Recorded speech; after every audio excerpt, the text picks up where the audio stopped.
Welcome to Coors Light College Football Saturday. Tonight, for the 81st time, two schools that divide one city take the field in a matchup that means so much to so many. For USC, perhaps a final bow in the Coliseum for a junior quarterback with his sights on a Heisman.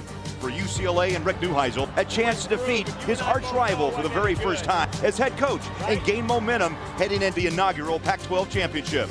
But in the end, the meaning of tonight is simple: bragging rights for the city of Los Angeles.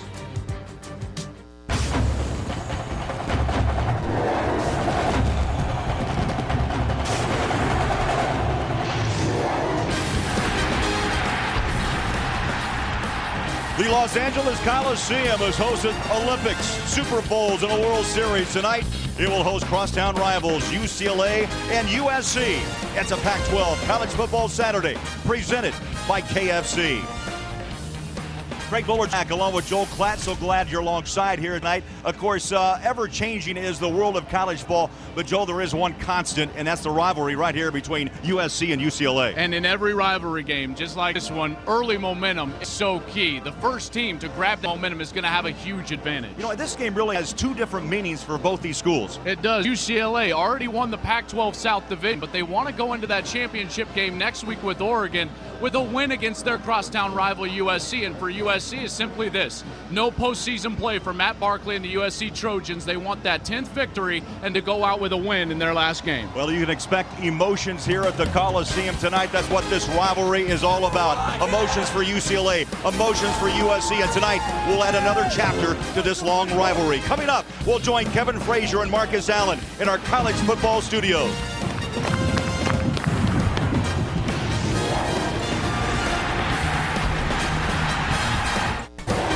Welcome to Pac-12 College Football Saturday presented by KFC. Kevin Frazier alongside the Hall of Famer and Heisman Trophy winner Marcus inside our College Football Saturday studio. You ready? You know I'm ready. Come on. USC and UCLA game he's been waiting for all day, but let's get you a few scores and highlights. Let's start off with the Pac-12 championship game is set now because Oregon took care of business against Oregon State, 49-21. The final score, they will play UCLA. What about the Big Ten championship game? Wisconsin handled Penn State, and that's Monty Ball. What does he do, Marcus? All he does is score touchdowns. 45-7 the final score, so it'll be Wisconsin and Michigan State. To get you set for both of those games, check out the Fox College Football Championship preview tomorrow. We're working on Sunday. Check your local listings. It's only on Fox. All right, Marcus, behind us, Matt Barkley. Is this his swan song, his final game as a Trojan? If he's projected as a top 5 pick, I think he should go.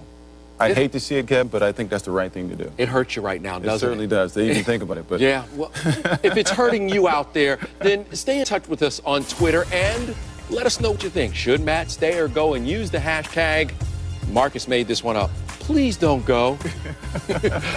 Matt, stay. Marcus needs you. It's USC and UCLA. Of course, keep in mind, UCLA already locked into the Pac-12 championship game. This is the final game for USC of the season. Let's go out to the Coliseum and Craig Bolerjack. And thank you, Kevin Frazier. The LA Coliseum, and for the 81st time, UCLA and USC. And this night belongs to the USC seniors. This scene has played out a number of times today around college football. A very emotional moment, Joel Klatt. Every player remembers distinctly the last time they ran on their home field. You remember this game the rest of your life. These USC seniors going to try to calm themselves down at kickoff and get a win over UCLA.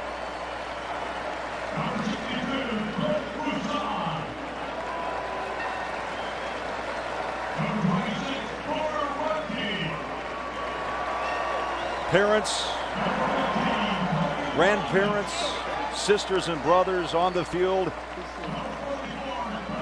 And in just a moment, this place will erupt as the USC Trojans will take the field for the final time in 2011. And more importantly for all these fans, for the last time under the sanctions of the NCAA, next year they will be eligible for postseason play.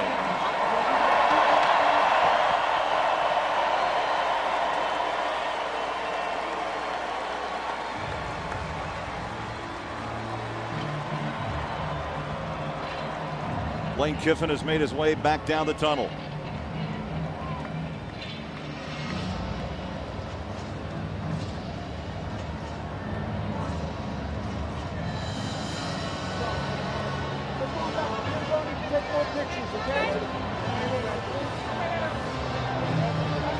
USC 9-2. Joel, as you mentioned, next year the cloud of probation will be lifted.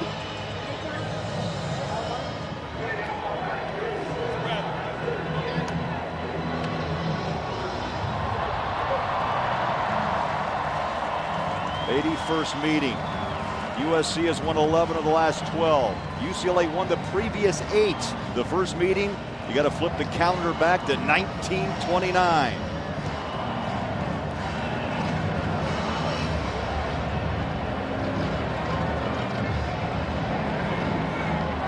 Kiffin out in front.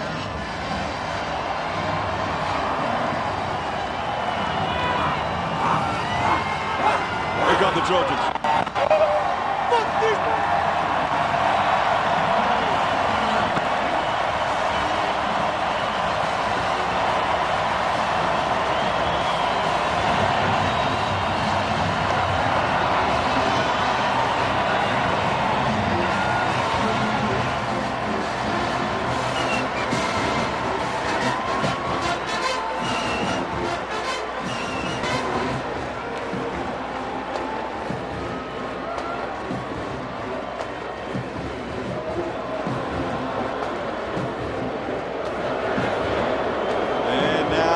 Crosstown Rivals are in the tunnel. You hear the words of blues. UCLA on the field of the Coliseum, headed to the Pac-12 championship next week against Oregon.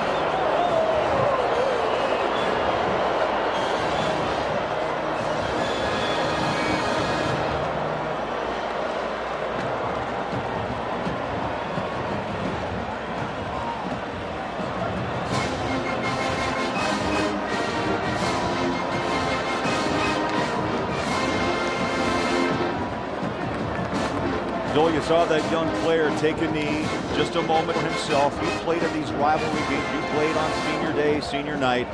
What kind of emotions ran through you? Yeah, you can't prepare for it. There's nothing you can do. Your heart rate's high. You have to settle yourself down. Remember that it's just football, but like I said before, every one of these kids is going to remember this game in particular for the rest of their lives. Lane Kiffin, Rick Neuheisel will go at it tonight. The captains hand in hand as they'll get ready to toss the coin here at the Coliseum in Los Angeles.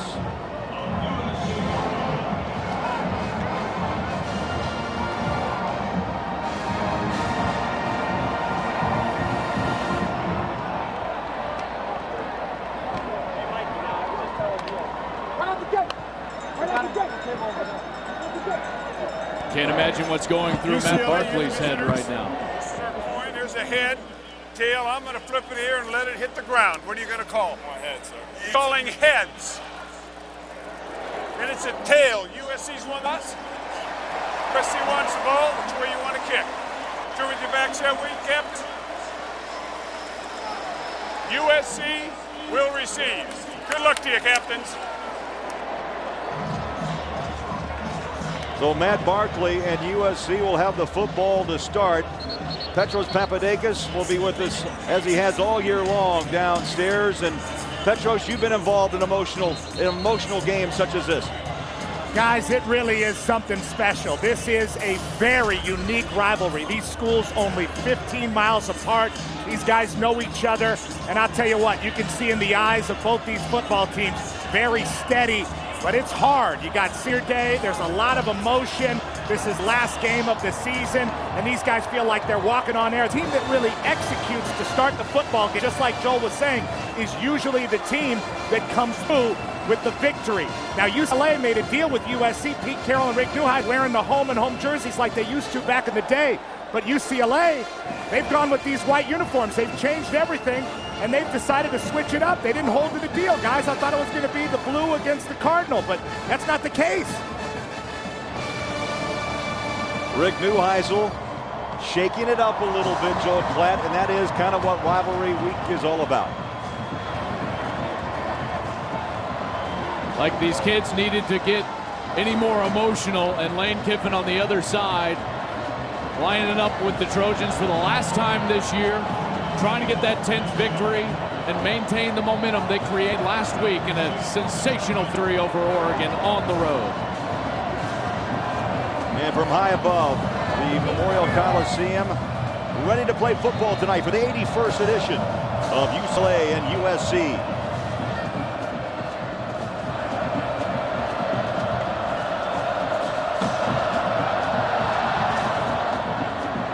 High end-over-end kick, 5-yard line.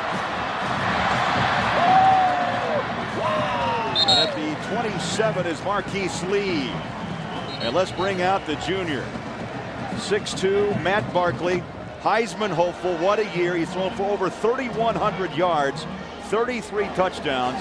And the record there as a starter stands alone at 26-9. He's been very consistent this year. He's played his best football of his college career in this season, and he's saved the best for the last few games. Over 300 yards in the win against Oregon.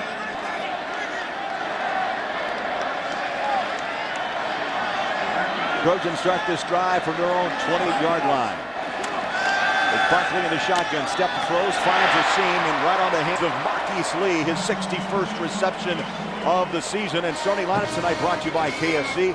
Joel, who do you like? Matt Khalil up front. He's the leader of this offensive line. Projected first-round pick, might be playing his last game for USC as a junior. And in the back end, I'm going to go with the true freshman, Marquise Lee. He's been the down-the-field threat.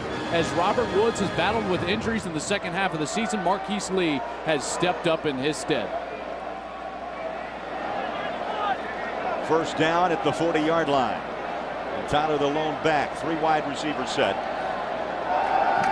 3-step drop. Barkley right on the hands of Robert Woods, and he just witnessed reception number 100 on the season for Robert Woods.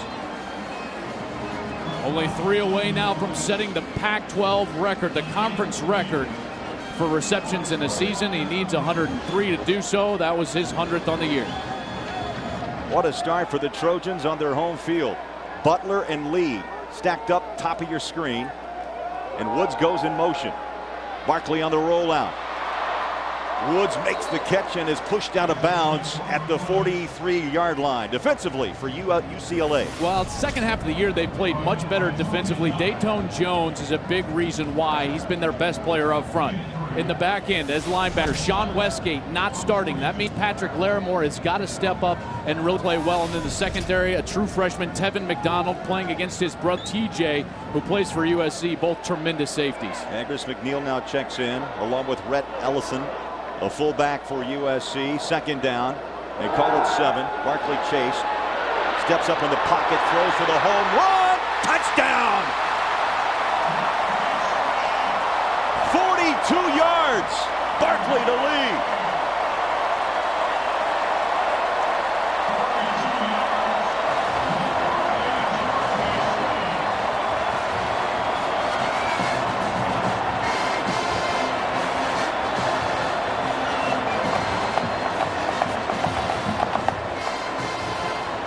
It took just 4 plays.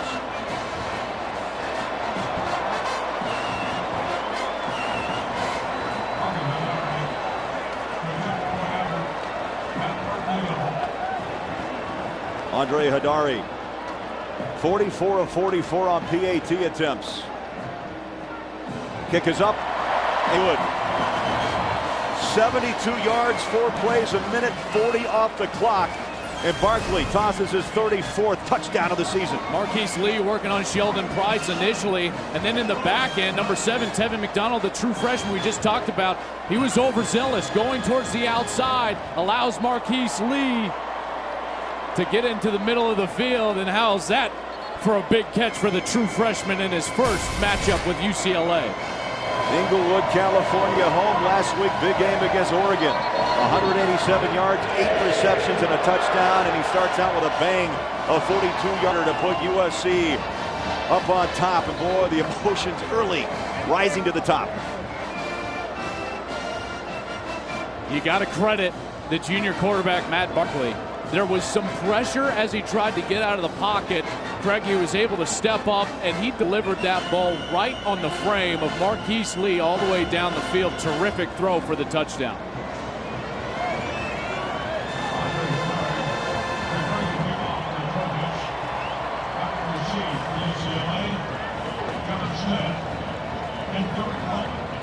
Back to receive, Josh Smith.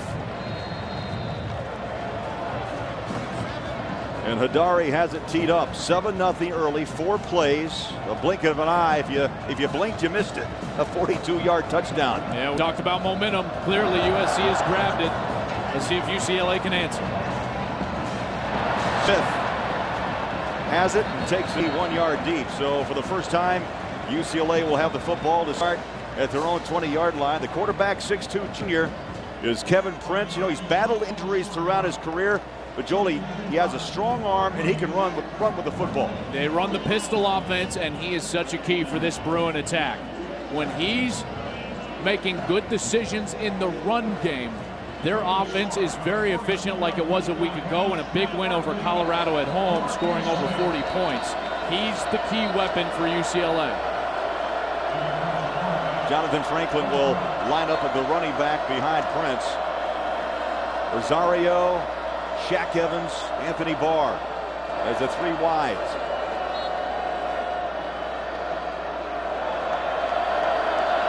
UCLA dressed in white, their first offensive snap.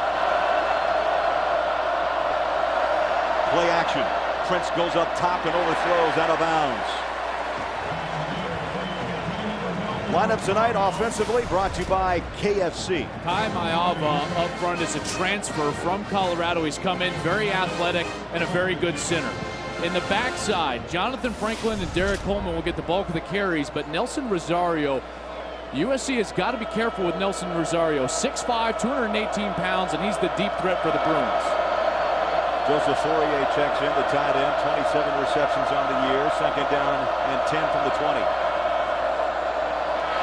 Handoff, cut back, Franklin. Maybe a yard. Maybe a yard.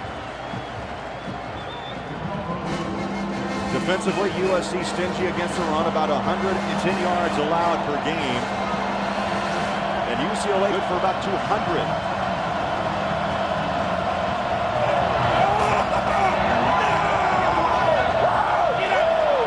Everybody's standing.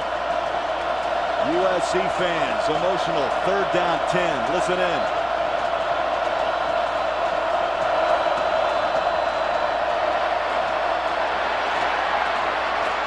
Prince runs for the first down and more and smartly gets out of bounds at the 40-yard line, chased out of bounds by the free safety TJ McDonald. And defensively for USC, Nick Perry up front, the Pac-12's leading sack man at 1.5 sacks per game. The linebacker core, all freshmen. Pullard, Dawson, and Bailey, all freshmen. The best of the bunch, probably Dion Bailey, a redshirt freshman from Lakewood, California. In the back end, Tevin's brother, TJ's a junior from Fresno, a terrific player. He might also be playing his last game as a Trojan. Picked up the first down after a 21 run. He's over 400 for the season now. 4 wide receivers set. 1st and 10 from the 41-yard line. Quick throw, middle of the field, caught Fourier, the tight end, and he leans for a 12-yard pickup and moved the chains to the 48-yard line. 6'8", 252, a tremendous target over the middle of the field. Joseph Fourier is a guy that clearly has a mismatch against the defense every single week. Again this week, that's something UCLA will need to exploit as this game goes on. One of the better tight ends in the Pac-12. 5 receptions last week in the win against Colorado. 2 touchdowns, 49 yards, sure-handed.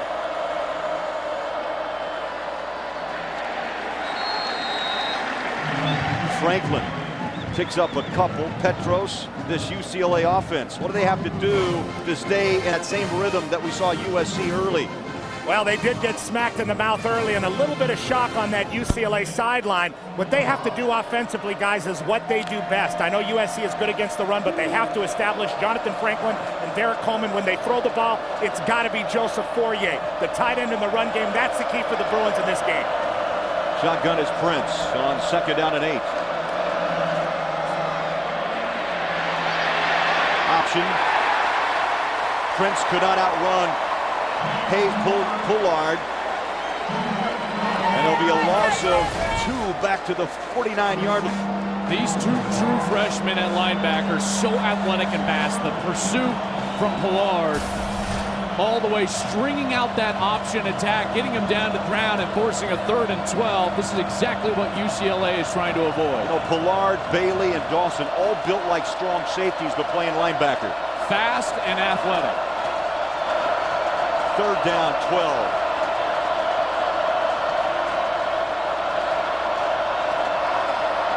Prince steps up over the top, complete, and a 1st down inside the 35-yard line. Again, Fourier with the big catch, and Starling knocked him down after a gain of 16. And Petros, just like we were talking about, the mismatch with Fourier exposed over the middle.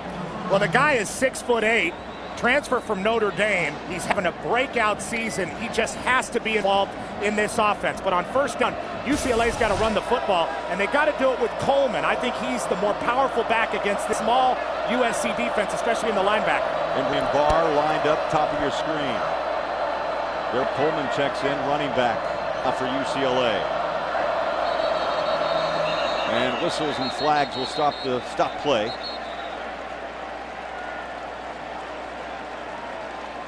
There was movement up front.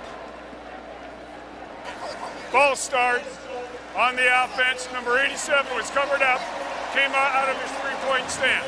5-yard penalty, still 1st down. Jay Strickers, our referee tonight, this crew from the Pac-12. That's Corey Harkey and Fourier, both tight ends. Both will see a lot of playing time tonight. Too many long yardage situations early. Now UCLA has gotten away with it with a couple of nice plays. One, the pass to Fourier, the other a scramble from Kevin Prince. But they cannot keep playing with fire like this against a very good USC defense who's been playing fantastic in the 2nd half of the season. Now plays of 21 and another play of 16 gave UCLA new life. This time play action, far side, James Prince and another open field at the 10 inside of the 9-yard line. So far on this drive, it's all about the big play. 28-yard reception and a 1st and goal for the Bruins. There he is, going to take off around the left side, and it's actually a true triple option type play. The zone read, Kevin Prince then pulls the ball, and he throws it all the way out for a completion. It was actually a forward pass behind the line of scrimmage. That's the only reason it worked with guys on field, and then the terrific run to some 1st and goal. The 10th play of the drive finds UCLA at the 10, just inside the 10-yard line. Bootleg, here comes Prince.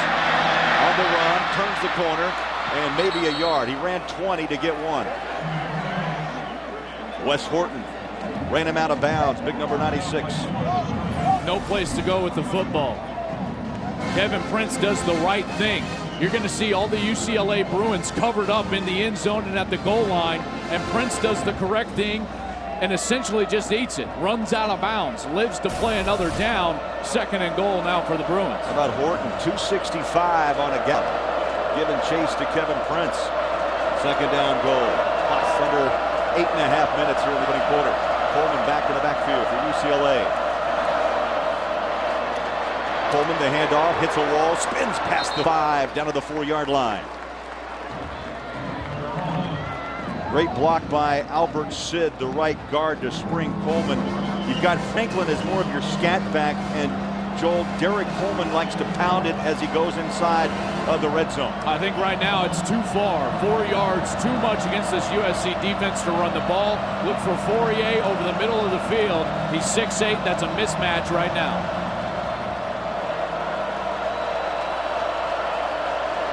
Fourier in, Rosario, along with Anthony Barr. Shotgun, Prince. Prince, the keeper, trying to wiggle his way in. It's going to be 1st and goal at the 1-yard line, and the tackle was by Gallipo, the senior out of Corona, California. So here's the first decision of the night for Rick Neuheisel. He's going for it. Offense staying on the field. Kevin Prince looking for a play, but also messing with the shoe. They're going to have to get a timeout here if they want to run a play. Or he's going to have to take a snap with one shoe. And the play clock continues to run. Down to 9. They'll go ahead and take the timeout. Rick Neuheisel wants to go for this. He wanted to right away. He looked over to his coaches. Said, I want to go for it. Answer the touchdown of the USC Trojans. Now the standings in the Pac-12. And the championship game is set in the North. Oregon clinched 8-1, 10-2 overall. And USC ineligible because of sanctions. That cloud will be lifted next season. UCLA is on their way to Eugene Friday to take on the Ducks. Utah had a chance but lost at home to Colorado yesterday. So it came down to the final weekend. I get the feeling, talking with Rick Neuheisel before the game, all during the week, Craig, that this team, it's not necessarily about that championship game next week. It's about beating USC on their home field, as evidenced going for it on 4th down on the first series.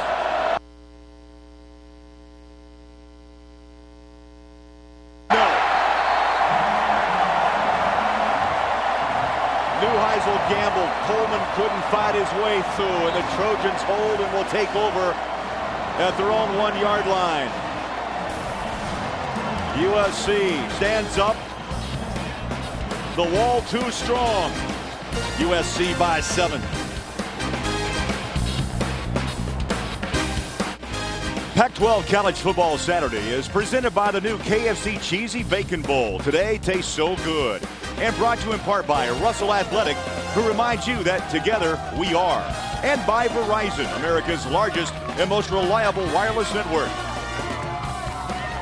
Welcome back, LA Coliseum. USC with a football after a defensive stand that held UCLA on 4th and goal at the 1-yard line.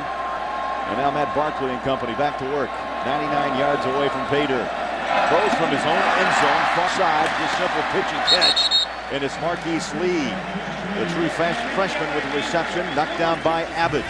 Jawanza Starling, the safety for USC, is up on the right side of the defense, left side of the offensive formation, and he was able to squeeze down and get Derek Coleman at the 1-yard line. That was a terrific play.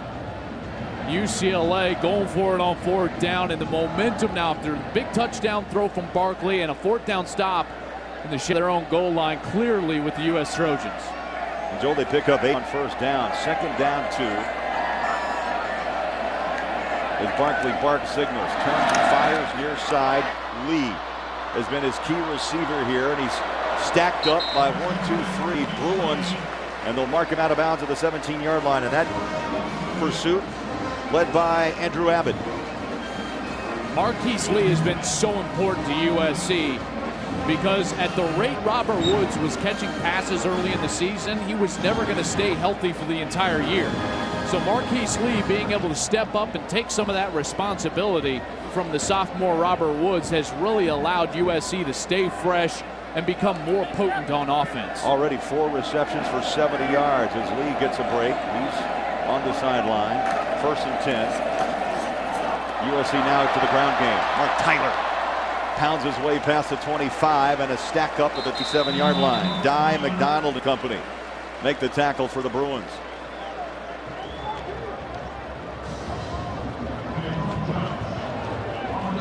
And we got an injured Bruin down. And it's Tony Dye. You know, he has had struggles all year long, had a stinger in the opener against Houston in week 1. He's missed a total, Joel, of 7 games this year, and just a terrific player. He's been a free safety and getting the start at the strong side. It's one of those positions that because of injury became a weakness. Dalton Hilliard stepped up, really played well during the middle part of the season. Then when they got Tony Dye back, 6 foot, 216 pound senior from Corona, California, that became a position of strength for them. And the emergence of Tevin McDonald, the true freshman. Rick Neuheisel not have good things happen to the Bruins so far early in this ballgame. Dye getting some help off, favoring that right leg.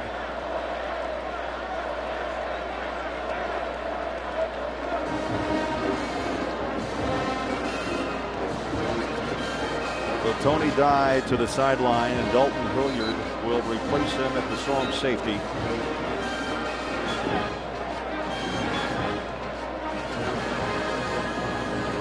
And USC will go back to work with a 1st and 10. Clock under 6 minutes here in the opening quarter.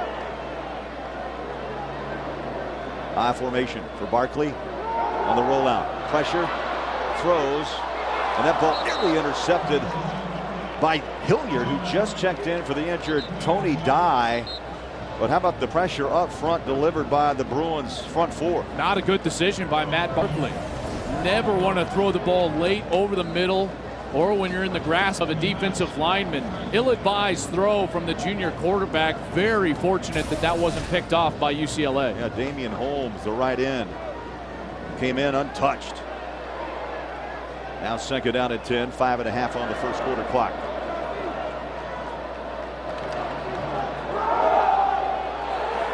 Barkley stretches that football out to McNeil. Watch out, running room on his way. 20, 10, 5, touchdown.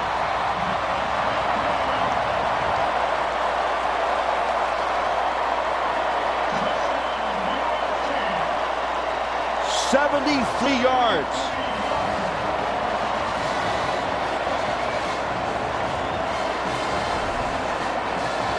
I want you to look at the true freshman Marquise Lee, number 9. Watch the block on the outside. That's what springs Curtis McNeil for the touchdown down the sidelines. Unselfish play from the USC Trojans and 2 huge plays early in this game. Curtis McNeil, the long run for the touchdown. And remember, this drive started at their own 1-yard line after the defensive stand, and the PAT is up. And good. 73-yard run by McNeil, untouched into the end zone. And the hometown Trojans up by 14. All smiles on the USC sideline. 5 plays, 98 yards, less than 2 minutes off the clock. Thanks to that 73-yard run by McNeil. And just like that, a 14-0 lead on home field for USC. Andre Hari set to kick from his 30. At the 5 is Smith. And spins his way down inside the 35 to the 34-yard line. A run back at 30-yard lines. And of course, this rivalry starts, well, about a year ahead of time, and then it builds up to the first week. Of course, everybody, he's in hibernation, and then of course duct tape is very popular, Joel, around campus. Well, you got to protect mascots. Yes. You know, these campuses too close to one another. You don't want anyone to vandalize your mascot on the campus, so each school will take the precautions necessary to protect what's theirs.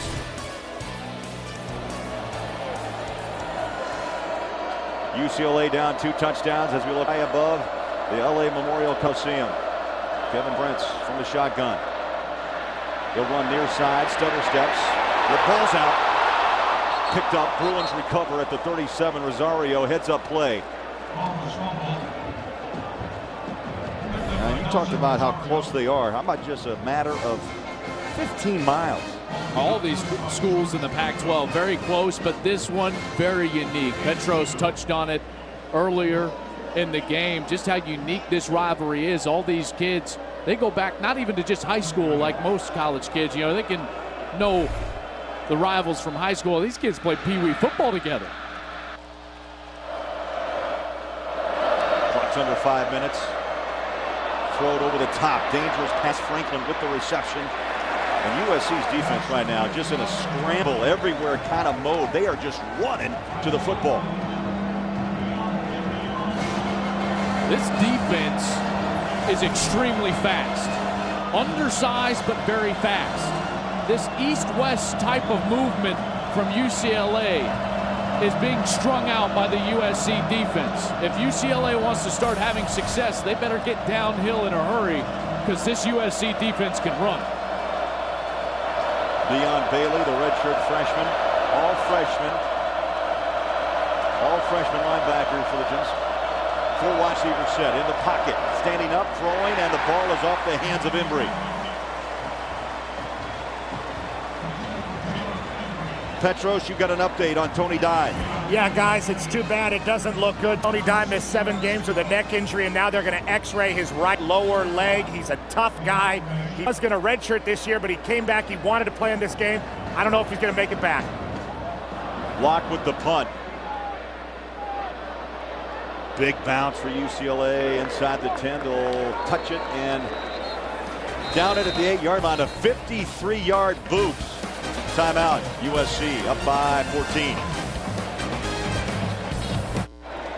2 possessions, 2 touchdowns for Matt Barkley and the USC Trojans. He's putting together a fine game. Last week against Oregon, Joel, 323 yards and 4 touchdowns. And he goes back to work with under 4 minutes to play in this opening quarter.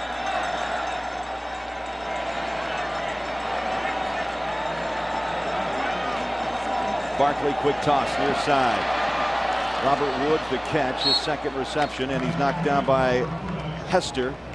And Joel, you've got to appreciate the growth of this young man, Matt Barkley. You're always taught as a quarterback you can make mistakes. You just never want to make the same mistakes twice. And this graphic right here tells me Matt Barkley doesn't make the same mistakes twice. Every year he'd get better. Every year those numbers improve. 34 touchdowns to 7, and he's made a strong late case to be in New York as a Heisman finalist. 7-5 career touchdowns. He's got one tonight, 42 yards. Lee. Again, the quick hitch near side. Lee pulled out of bounds at the 17-yard line. Petros, 2 possessions, 2 touchdowns for USC. Yeah, they look great right now, and Matt Barkley, the captain of this team. Lane Kiffin is so comfortable with him throwing the football, and you have 2 guys that are almost unguardable in Robert Woods and Marquise Lee on the edges. USC, and Joel, you can see it, very comfortable just throwing the ball to set up the run. You're going to see a heavy dose of the pass if things go right for USC in the first half, and a lot of Curtis McNeil and Mark Tyler in the second half. Now we see USC in the Wildcat. On 3rd down. They needed a yard, and the spot looks good. Close, but they're going to move the chain. Eric Hendricks, who's got the start tonight in place of the injured Sean Westgate at the will linebacker with the stop. Lane Kiffin's so creative, and he's not afraid to use those plays. A lot of coaches install creative plays during the week. The thing that makes Lane Kiffin unique, he calls them on Saturday when there's live bullets flying. Fresh down to the 19-yard line. Clock rolls up on 2 minutes of play here in the opening quarter. Barkley from the shotgun. They've been going near side. Now they toss that ball to the far side of the field. And again, it's Marquise Lee. Zumwalt chased him down. Got some help from Tevin McDonald. Amazing as Barkley just has command of the short passes as UCLA is playing back off the ball and letting Marquise Lee and Robert Woods have big first quarter. Yeah, I love what they're doing with their formations, Craig. They're getting into run-heavy sets, a tight end and a fullback, and then throwing the ball out to the slot receivers, the bubbles, the bazookas, as we used to call them in the West Coast offense. Easy throws against the heavy run defense. A pick up of 9, second down short from the I formation. Right up the gut. I mean, Mark Tyler carved a nice hole up the middle to the 35-yard line, and another first down. Petro said it, Joel.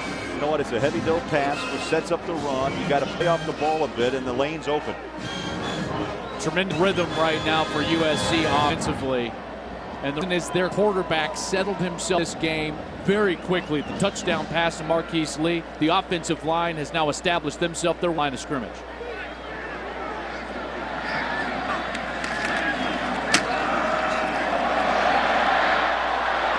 Outside goes McNeil, and a pickup of what looks to be 11 to Sheldon Price. Finally chase him down.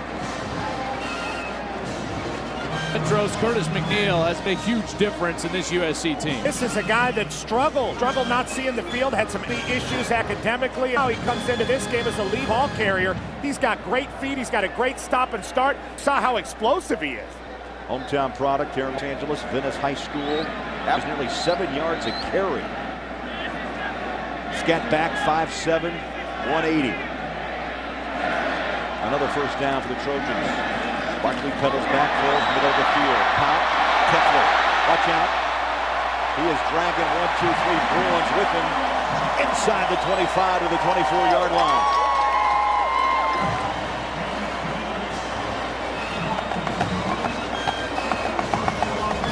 Matt Barkley changing the play. Here's the tight on the right side. and then he sees wide open in the middle of the field. As soon as those linebackers split, Barkley does the correct thing and just dumps the ball to the tight end. Randall Telfer goes the rest of the way with the athletic move, hurdling over UCLA from the chains inside the 5-yard line. Final seconds of this opening quarter has been all USC. By the way, that throw to Telfer was the first one from Barkley besides Lee or Woods. Barkley gets a play off. He wants to roll out on play action. Again, pitch and catch. Lee stays in bounds, and they'll push him forward progress of the 19. So the first 15 minutes, all USC, up 14 on UCLA. This is a college football Saturday presented by KFC.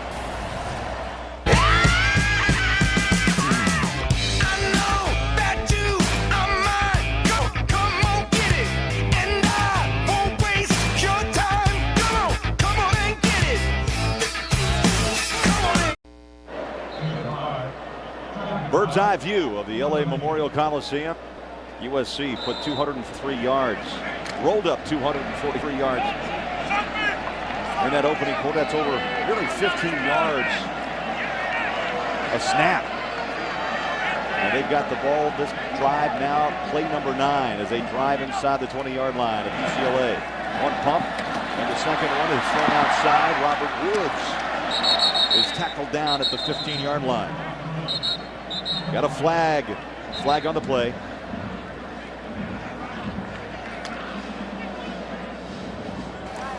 Holding on the offense, number 40.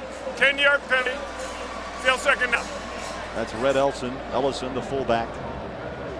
Now that would have been Robert Woods' record-breaking catch, but because of the hold, Ellison, number 40, gets flagged for the hold. Nullifies the catch by Robert Woods. His next catch is going to break Keyshawn Johnson conference record of 102 catches. It's a spot foul, and so they will allow the catch, and the record will stand.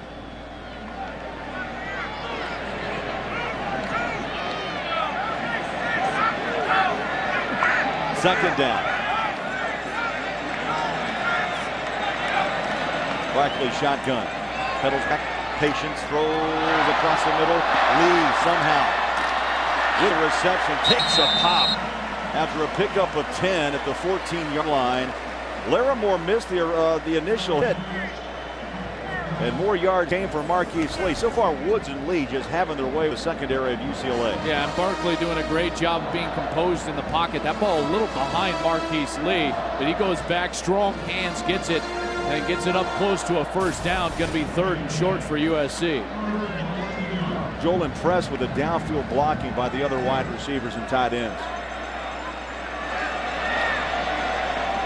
Tyler, the lone back, on 3rd and short. Quick throw. Woods will go one-on-one outside, and they are picking on Andrew Abbott. So officially now 104 catches this year for Robert Woods, the sophomore from Carson, California. And he bypassed a very good wide receiver in one Keyshawn Johnson. And you can hear the ovation from the Trojan faithful. USC looking for more. Collision at the goal line, short.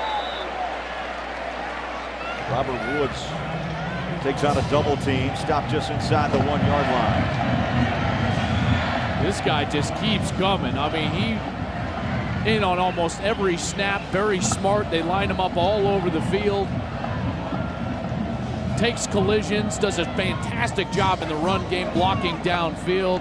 True teammate Robert Woods is. And playing on a bad ankle. He's going to have ankle surgery in the offseason. Roll out, tosses it up. What a catch. Telfer, touchdown.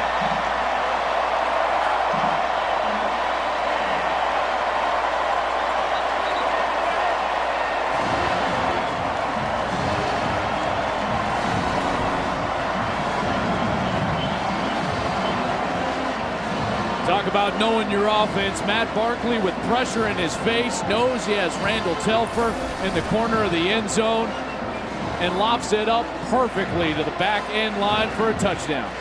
Fifth touchdown reception for the tight end, Randall Telfer. And now, Brimble will catch the two-point conversion. Telfer catches a touchdown. Brimble, the other tight end, catches a two-point conversion. What a night for USC. And one Matt Barkley, 22-0 Trojans.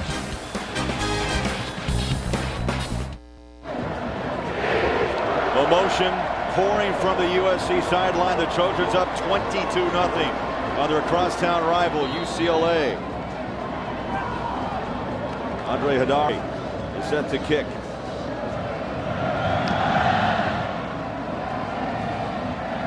Josh Smith runned up on it at the 7. Breaks a tackle 30. And Smith runs it back to the 36-yard line. A 30-yard return. And Petros, right now, USC, this is a statement game by Lane Kiffin. Absolutely, and UCLA had better find their bearings right now. They've been shell-shocked in the first half, but if we know Lane Kiffin and this USC football team, there's no tomorrow. This is it. They have records they want to break, and they want to get Matt Barkley consideration for that Heisman Trophy, Robert Woods for that Biletnikoff. They're going to keep pouring it on. UCLA has got to respond here. Good field position at the 36-yard line. Prince rides his back. Jonathan Franklin up the middle, and they'll pick up 3. And how about Lane Kiffin, Joel Klatt, going for the two-point conversion? Well, you can do this because Matt Barkley is the normal holder. He's always out there, so he can just stay out there. They always line up in a funky formation. Brimble was the center. He lined up as the center, which makes him the eligible man. He was the #1 receiver to that side, if you will, the swinging gate to the left. Kiffin goes for 2, and it works out perfectly because of the perfect throw from Barkley. 2 wide receivers, top of your screen. Trent sets his feet, lets it fly, he's got a man, and overthrows middle of the field. It was Shaq Evans. Transfer out of Notre Dame, who had to set out last year, but a good arm. The 1st and 10 down line is brought to you by Russell Athletic. So far, USC's been moving that chain. Wow, that's a throw that Kevin Prince has got to make to answer the offense from USC early. He comes back. Evans was wide open over the middle of the field. That's a ball Prince has got to complete. Now timeout. And UCLA, you saw the motions beginning to get a little bit rocky. Prince takes a drink, and we'll step aside. USC up 22. Pac-12 College Football Saturday is brought to you by Frost Brewed Coors Light, the game's most refreshing beer, by MFS Investment Management, and by Dodge. Visit your local Dodge dealer today. Welcome back, LA Memorial Coliseum. Craig Bolerjack, Joel Klatt, Petros Papadakis. And a big 3rd down here. Much needed by UCLA down 22. 3rd down and 7. Embry and Evans. Top of your screen. Kevin Prince in the shotgun.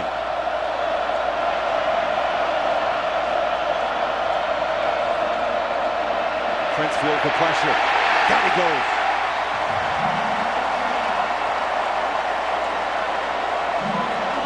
Roby came off the corner.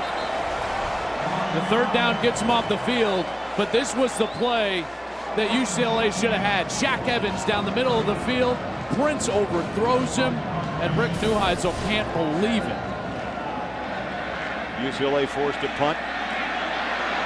Roby eating his way through near the 40-yard line. Thought he was down at the 30.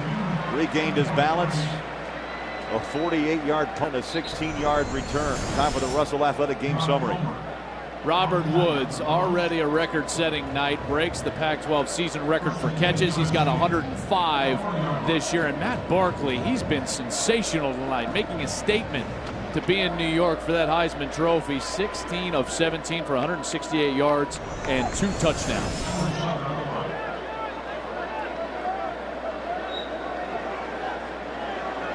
So with a 22-point lead with 11:28 to play in the 1st half, Barkley back to work. 5 wide receivers, 3 near side.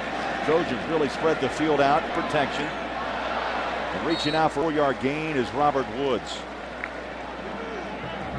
Boy, a possession receiver and just a sophomore. Very young wide receiving core. I'm wondering, and I'm just wondering out loud, Joel, does Matt Barkley have any interest coming back next year with no NCAA sanctions and a great wide receivers to throw to? Well, I can't imagine the conversations he's going to have after tonight's ball game. But right now, he's focused on one thing, that UCLA defense, and he is honed in and playing fantastic right now. Tyler the back, another pitch and catch far side. Again, Woods.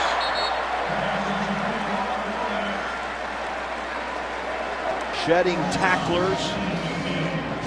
And Joel, from our chair, this is too easy. Yeah, and Petros, this offensive line has really spurred the turnaround for them offensively after that Arizona game. Yeah, they started out the year, this USC offensive line, as a weakness, but these guys have really gelled around Matt Khalil and Khalid Holmes. They have played excellently. Matt Barkley barely pressured so far in this first half. And how about Robert Woods and Marquise Lee? Those guys play like tigers on the edge. They won't be tackled.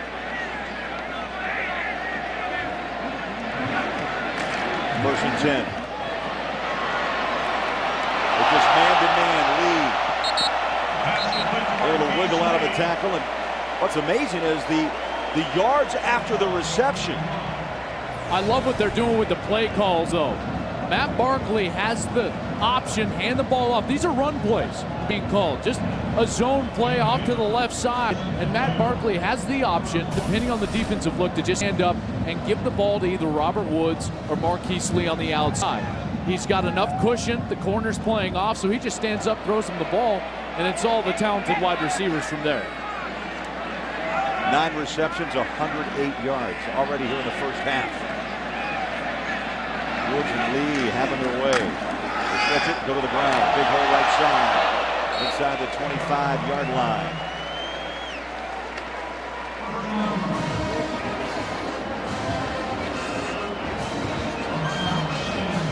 I think Mark Tyler is a better player because of the emergence of Curtis McNeil. It gives USC 2 different types of runners. Mark Tyler does have good feet. He is a fast football player, but he's not like Curtis McNeil. So it allows Mark Tyler to be more of the power back within this offense. Was his father, Wendell Tyler. I think he could run the football. See, knocking on the door once again, up by 22. First and 10 from the Bruin 24-yard line. Barkley, good protection over the top. Incomplete.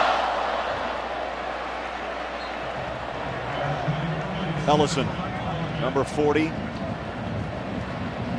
Barkley overthrew him by a step. One of the rare miscues from Matt Barkley tonight, just overthrew his H-back Red Ellison. Ellison 6'5", 250 pounds, and he had a step. He had completed 13 straight passes before that miscue there. Incomplete, stops the clock, 9:09 to play in the half. Formation USC. Tyler, the ball carrier, not much, if any. Ran right into Larimore, the middle linebacker, number 42. And now an opportunity for UCLA to force a kick. This is a big third down. Because of the way they've been gashed early in this game, they haven't stopped USC at all. USC has just gone up and down the field, run the football, throwing the football. This is UCLA's first real opportunity to make a statement and get the football back for their offense. See third down conversions tonight, 2 for 2. USC as Neuheisel looks on. Third down, 9.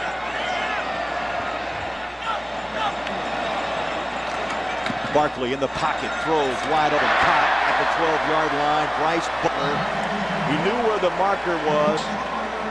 First down and more at the 11-yard line. Good block by Tyler. Look at the cushion that they're giving on third down. That's way too much. Just steps on the toes and the ball comes out on time. That's way too easy on 3rd and 10. These corners for UCLA right now playing way too timid. Aaron Hester, number 21, has got to get up in the face of the wide receivers. 14 first downs during the first half. On the rollout, Barkley. He's chased, stops, throws, incomplete. Now a flag comes out late. It's Butler, the intended receiver. And the flag's tossed on Sheldon Price, number 22. Pass interference on the defense, number 22. Automatic first down in spite of the foul.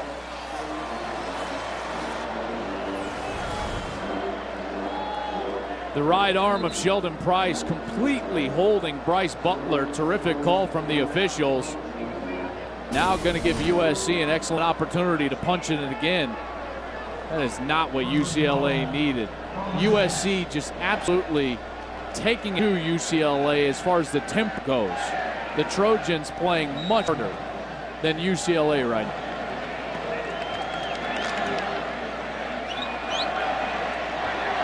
USC continues to chew under 8 minutes to play first half. Trying to punch another one in. First and goal. The ball spotted at the 6. Handoff up the middle. And Tyler bangs his way for 2 yards to the 4. We're going to use Tyler in here. Joel, 230-pounder. McNeil, as we mentioned, 180. They've just got so many weapons. You know, the big back in Mark Tyler, Curtis McNeil, only 180 pounds, but very fast and explosive. They've got Lee on the outside, Woods on the outside, and we've already seen both tight ends, Grimble and Telfair. Telfair catch a touchdown, Grimble a 2-point conversion. Lots of weapons inside the 5. Second down goal. Tyler and Ellis in the backfield. Timing pass to the side of the end zone. Woods, the intended receiver, and Hester. They had picked on 21 all night. The boundary corner. Well, they're trying to run the timing route, a back shoulder fade. You can see Robert Woods is looking back for that ball on his right shoulder, and Aaron Hester gets away with a grab. Grabs Robert Woods in the end zone. Officials don't throw the flag, and now it's forcing a 3rd down situation for USC. They're going to spread it out, go empty backfield, allow Matt Barkley to make a play. Grimble and Carswell, 5 wide. Barkley by himself, pressure, throws through the hands, incomplete, and through the hands of Lee. Now it's 4th and goal for Lane Kiffin and the Trojans.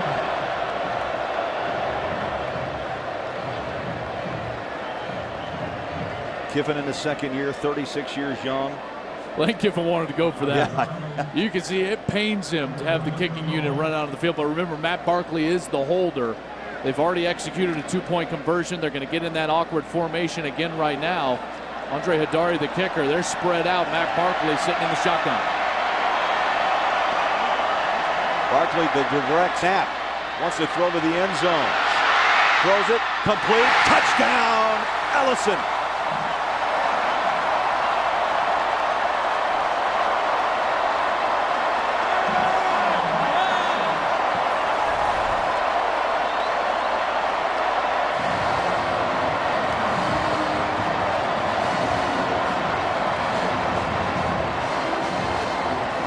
What a play. I told you Lane Kiffin didn't want to kick that field goal. Matt Barkley with the awareness to get it into the end zone for the touchdown.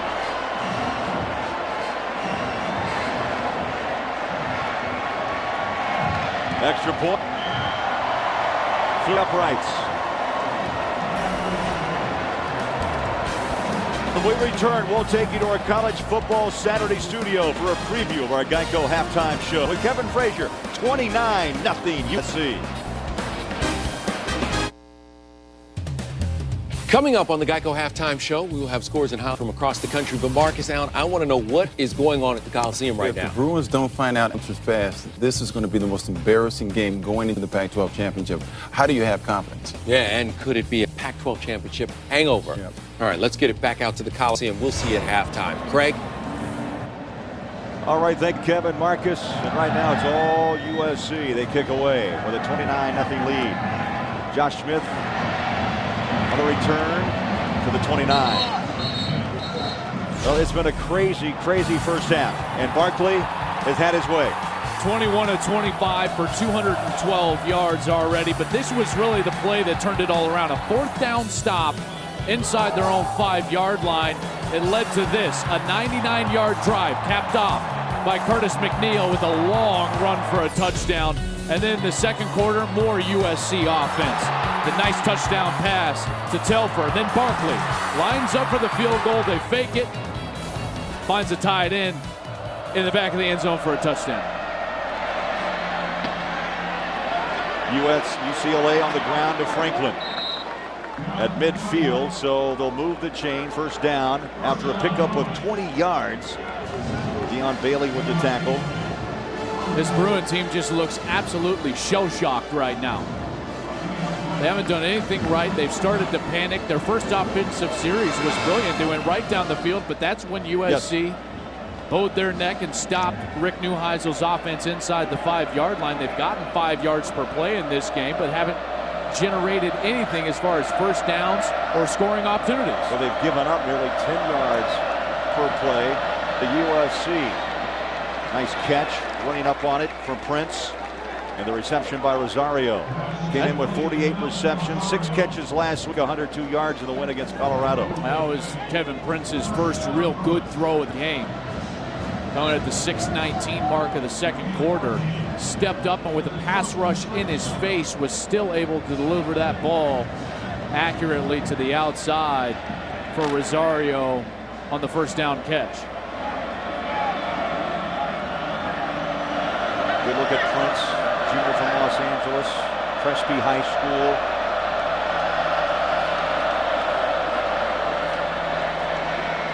Little option football as Franklin knocked down by Dawson. Get a look at the pistol. Of course, the offensive coordinator, Mike Johnson, first year as Rick Neuheisel shifted and switched things up, and they bring in Jim Mastro from Nevada, who's the architect of that pistol offense. And the 1st and 10 line is brought to you by Russell Athletic. Norm Chow moved on to Utah. They just rebuilt the offense. Well, the offense, the pistol offense, predicated on running the football, but right now, 29-0, they're going to have to put the ball in the air. Pitch out. Josh Smith has room at the 10 and tripped up, saved a touchdown at the 8-yard line. TJ McDonald, the free safety, and now UCLA trying to find some emotion, some momentum as we get close to halftime. You know, the wide receivers on the right side really make this play. That's Shaquille Evans. He gets a great block, enabling Josh Smith to really take off down the field and get vertical. Didn't have to make a cut, Craig, which was really huge because he was like a bullet down the edge there near the numbers. There's gain of 21, 1st and goal just inside the 10-yard line. Hand off Franklin, patient, trying to run behind his front line, and he'll pick up a yard, maybe 2 to the 7. UCLA's second real scoring threat. The first drive all the way inside the 5. Went for it on 4th down, was stopped by USC, now threatening again. And in neither possession have they gone to Joseph Fourier, 6'8", 252. Always has a mismatch. Be shocked they don't try to go to him soon. Instant, your tight end has got to be a weapon. This will jump in, call timeout for UCLA. And that's the final timeout for Rick Neuheisel and the Bruins here in half number 1. We'll take a break. Bruins driving, trying to find the end zone. We'll be back.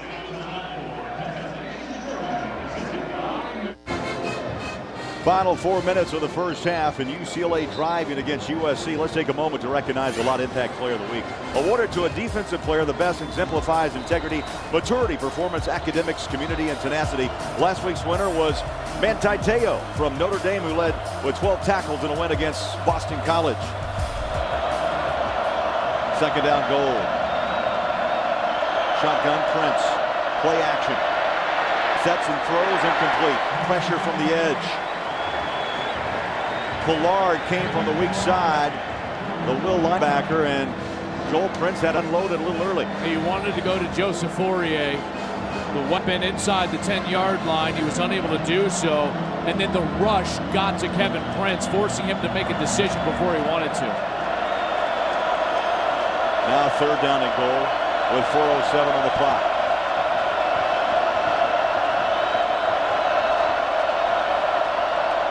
Prince, pressured, throws, picked off.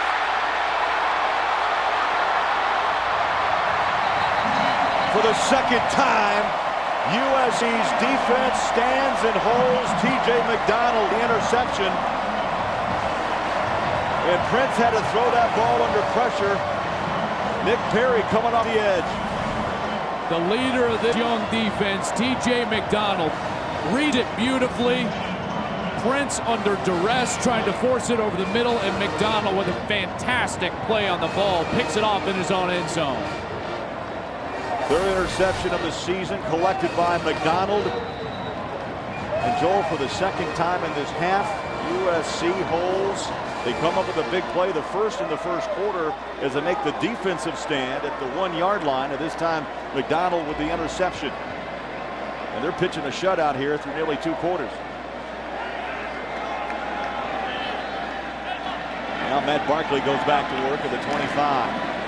With a comfortable 29-point lead once more. Throws a long ball up top. He goes. Lee.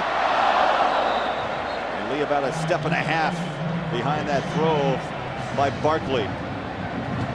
How about these possessions tonight? 4 plays, 5, then they go 13 and 11. It was quick hits to open this ball game, and then they settled down and went with long possessions. UCLA has done nothing to stop USC so far in this ball game. In fact, the only times that they've had to really be under duress is because of a couple of overthrows here or there. The last play right there, I thought Marquise Lee did a nice job getting a half a step on the cornerback Sheldon Price, but Barkley overthrew him. Von Neuheisel waiting in, talking to offense.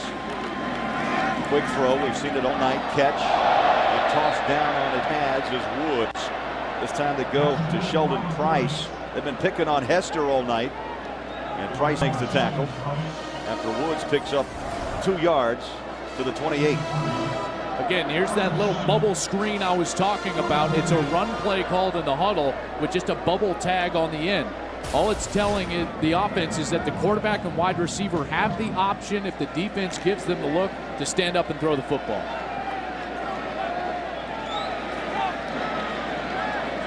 A rare 3rd down for USC. They need 7 to keep the drive alive. Barkley, good protection. It collapses, and down he goes inside the 20-yard line. Larimore cleaned it up, the middle linebacker.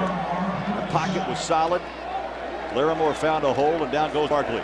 And a real solid possession for UCLA. Larimore's in the middle of your screen. He's man-to-man against Curtis McNeil, and when he realizes that McNeil was just blocking, that's when he takes off from Matt Barkley. A terrific read, recognition of what's going on the field. Patrick Larimore gets the sack. Larimore's numbers speak for themselves. He leads UCLA in tackles at over 6 a game. First punt now for USC. Found Negretti at his 10-yard line. Gets it away. Embry runs back. Trapped and dropped to the 20. Wow. 53-yard punt. Now this college football season, Fox Sports is proud to support Dream Foundation, who are making dreams come true for adults facing a life-threatening illness. There's no greater time to help those in need than when time is limited. Text DREAM to 41518. That's 41518 to donate $10 and turn dreams into lasting memories.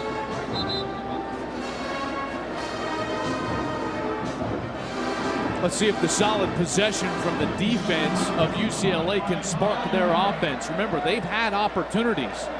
They had Shaquille Evans wide open deep down the field. Kevin Prince overthrew him, so they've got weapons right now to go to. No timeouts, however, for UCLA. Quick throw near side, and spinning to the 31-yard line is Rosario. With no timeouts, you're going to see some hurry up. Go halftime show with Kevin and Marcus coming up. Stay tuned for that as we near the 2-minute mark. 1st and 10, 32-yard line. Underneath, how about 11 yards on that pitch and catch to Embry. And finally some rhythm for UCLA offensively. Taylor Embry slow to get off the turf. They're going to have to blow the whistle. Stop the clock. He'll be asked to come out of the game for a play.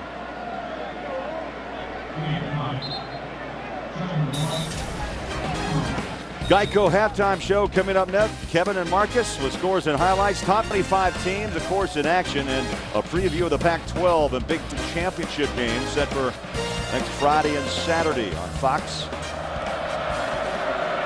Prince over the middle.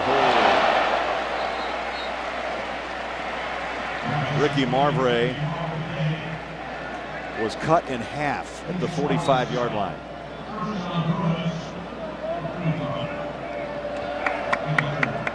First down, chains move, clock moves, 1:19 left. Prince out of the pocket, he can run at the 50 and runs out of bounds at the 45-yard line.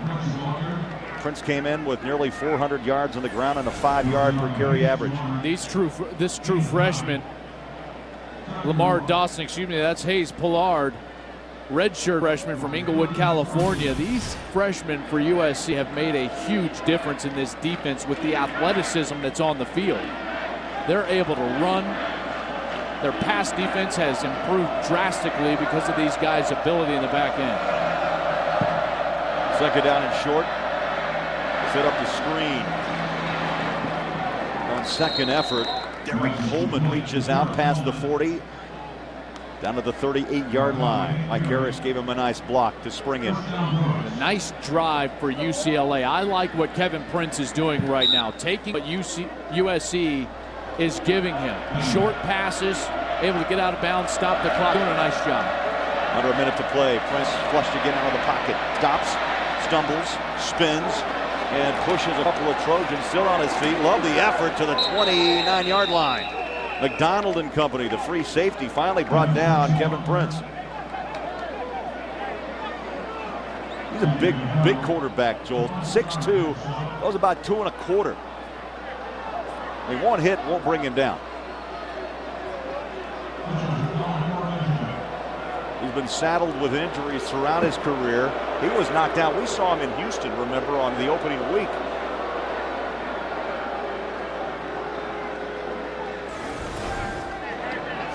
Petros, he was fighting with all the USC players. Looked like he might have been hit late, maybe right in the back. Well, I know Kevin Prince is trying to inspire his football team at UCLA. He's left about 21 points out there here in the first half. But struggling like that against this defense, not a great idea. Christian Tupou, the captain defensive tackle of the Trojans, just hit Prince in the back of the neck, and he is feeling it right now. I mean, that really hurt Kevin Prince. Tupou, number 44, out of Sacramento. Big fella, 300 pounds, senior.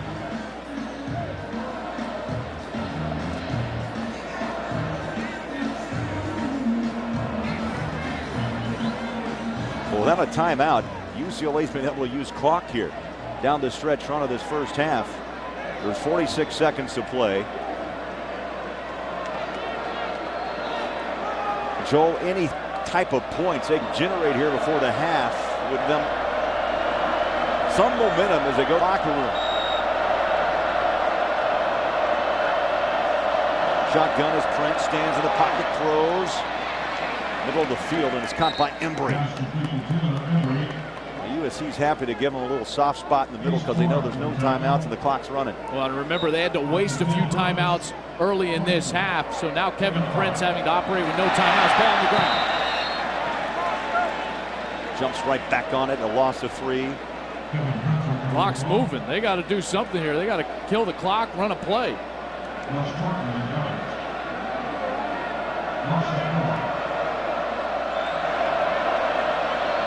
Prince is going to run it up the gut.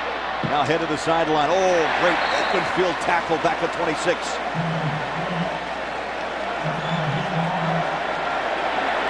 One more play. Can they get a snap? No. And the first half clock runs dry. And a half dominated by Lane Kiffin and his USC Trojans. And what a half by Barkley.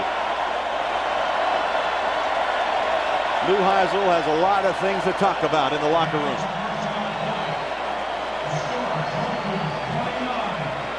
That ends the first half of play here at the LA Memorial Coliseum. Trojans 29 on top of the Bruins. Lane Kiffin headed to the locker room, a happy man. We'll return. And when we do, we'll take you to our Coors Light studio with Kevin Frazier and Marcus Allen. Welcome back, Los Angeles, California, the LA Memorial Coliseum, just moments away from the start of the third quarter. Craig Bolerjack, Joel Klatt, all USC. Yeah, really all was. USC in the first half, and Berkeley had 215 yards, passing 3 touchdowns. He was very effective, and UCLA missed some opportunities. Early in this game, the long touchdown pass to Marquise Lee, that's what got USC going. It was a fantastic pass right on the frame of Marquise Lee. Then 4th down inside the 5-yard line, 4th and goal. USC comes up with a huge stop, and on the ensuing drive, Curtis McNeil takes it the distance. 99-yard drive for USC for their second touchdown, and then Matt Barkley really took over in the second quarter. Lots of short passing. He got the tight ends involved with 2 touchdowns, including a 4th goal in which USC went for it, but they were able to capitalize on it. It was all Trojans in the first half. You look at the numbers, and it proves out that way. 215 yards total passing by Barkley, 324 yards of total offense, 9 yards per play, no turnovers. And I'd say the telling fact here is that USC touchdown each of its first 4 possessions in half number 1. Say those on the East Coast who have a Heisman vote may want to tune in to the final half of this ball game and take a look at one Matt Barkley. 22 of 27, 215, 3 touchdowns. His favorite receivers so far, Marquise Lee and Robert Woods, each with 9 receptions in the first half. And UCLA will have it to start the third, and they've got it at the 1-yard line. Here comes Josh Smith, still on his feet, and is stacked up, dropped inside the 30. They'll mark him at the 20-yard line, and a kickoff return of 26. For Rick Neuheisel, Joel Simple, missed opportunities.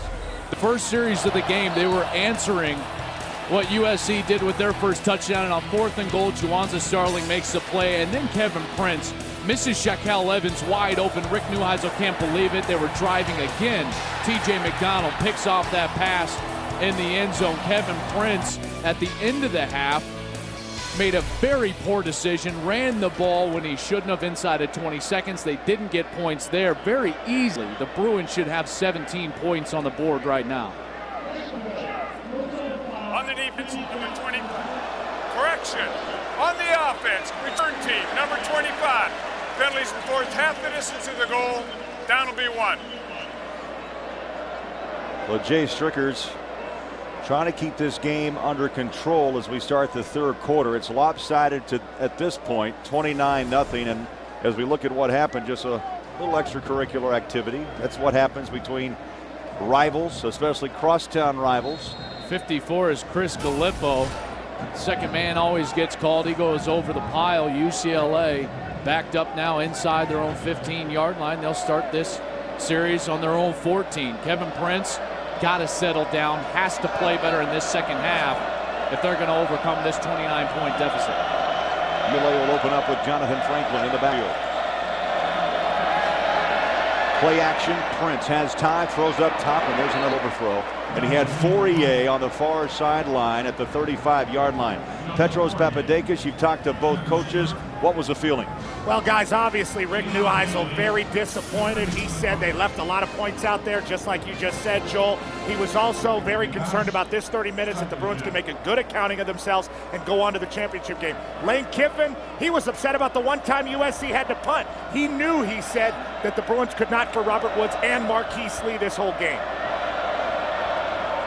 On second down, quick hitter up the middle, and there goes Franklin.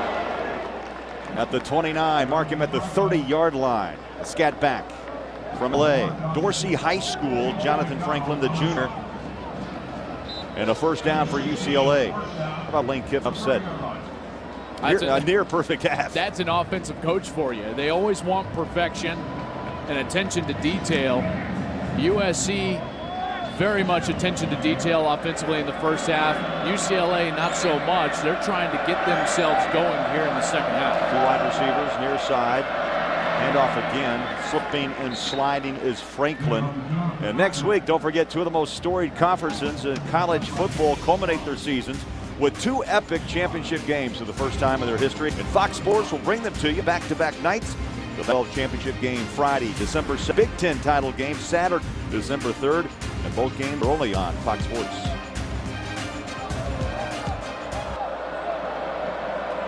We'll pick up a 5, second down 5. UCLA spreads the field. Quick hit near side. And a shoestring tackle on Shaq Evans. Isaiah Wiley. That's where you really test a corner, Joel, as you know. Can he make that open field tackle after the wide receivers got a little cushion between him and one another? And Wiley was able and up to the task. A nice tackle there on second down. UCLA trying to push the tempo a bit. Flags are out. One thing about Prince, he has shared the wealth. 9 now Bruins have caught footballs Illegal from Kevin Prince. substitution on the defense. Number 98. 5-yard penalty. Yardage gain results in a first down. Dejon Harris, number 98. Trying to some players off, substitute on defense. UCLA did the correct thing, went right up to the line of scrimmage, snapped the ball quickly. Easy yards there for Kevin Prince, and now UCLA has something going. Remember, this drive started on their own 14-yard line. First and 10 at the 45. Franklin out, Derek Coleman in, number 33 at the tail. Prince pedals back, pressure, dropped for the 3rd time tonight. Back to the 37-yard line. Roby has had a nice game in the secondary. Kel Roby comes from his corner position on the blitz and just keeps coming. He had time. There was a half a beat. Kevin Prince had an opportunity to step up and let that ball go. Had some wide receivers open in the back end, but credit the effort from USC continuing to come after the quarterback, ultimately get him down on the ground. That's a loss of 8. And second down 18.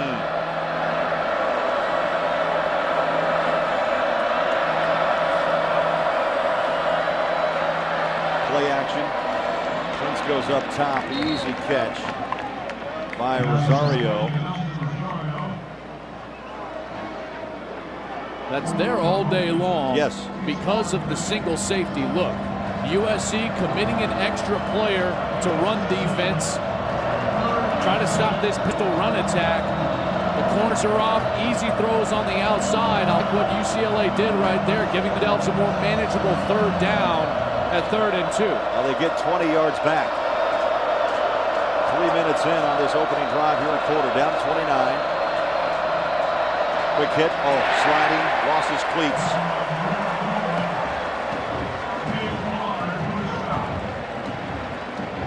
Hayes Pillard, the redshirt freshman, comes up with another tackle.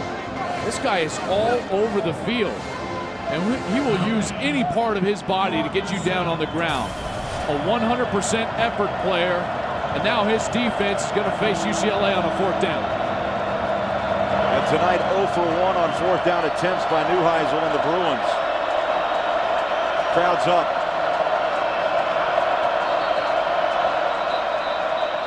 And now timeout. Timeout.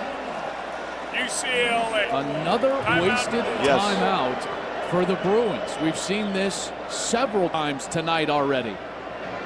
UCLA trying to get on the same page, down 29.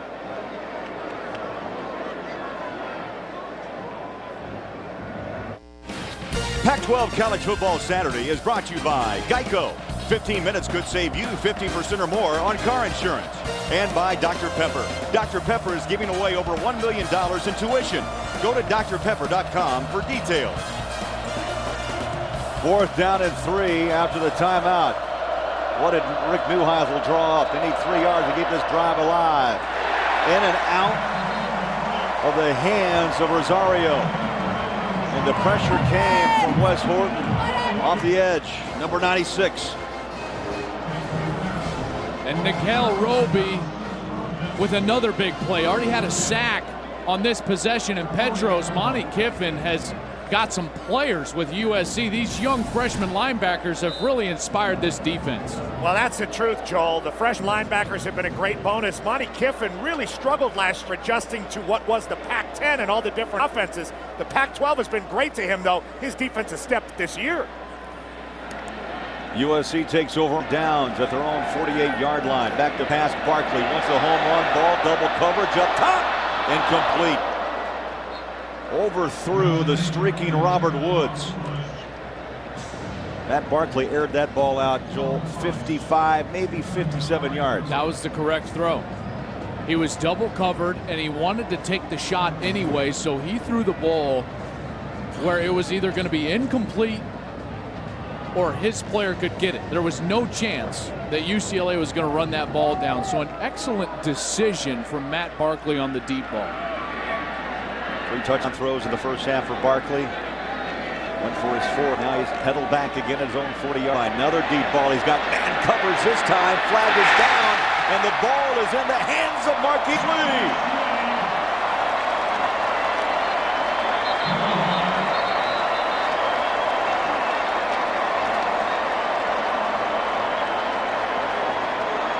"52 yards, a flag at the 10.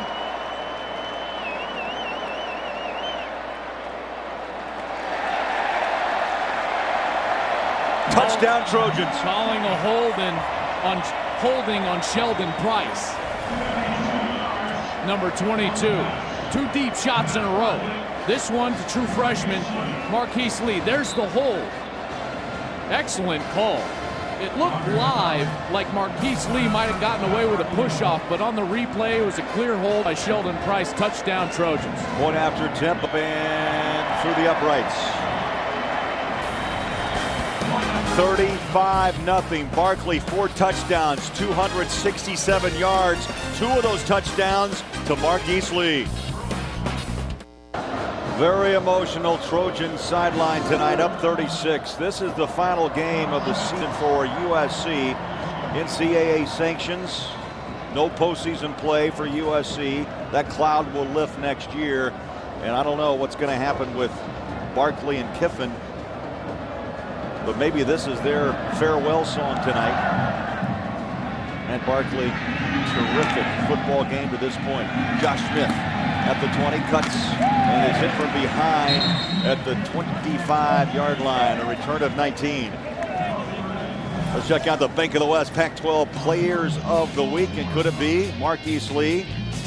Two in a row, the way he's playing tonight, I'd say yeah. Well, both of these guys, freshmen. Hayes Ballard, a terrific day against Oregon, 14 tackles in that game.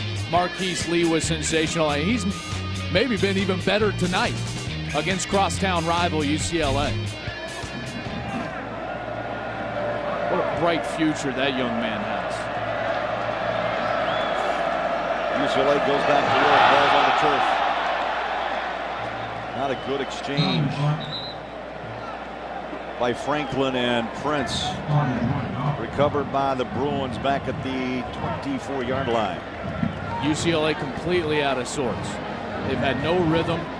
Timeouts because they can't get lined up. Wasted all their timeouts in the first half. Have already taken a timeout in this half. They've not gotten the ball to Joseph Fourier on a consistent base.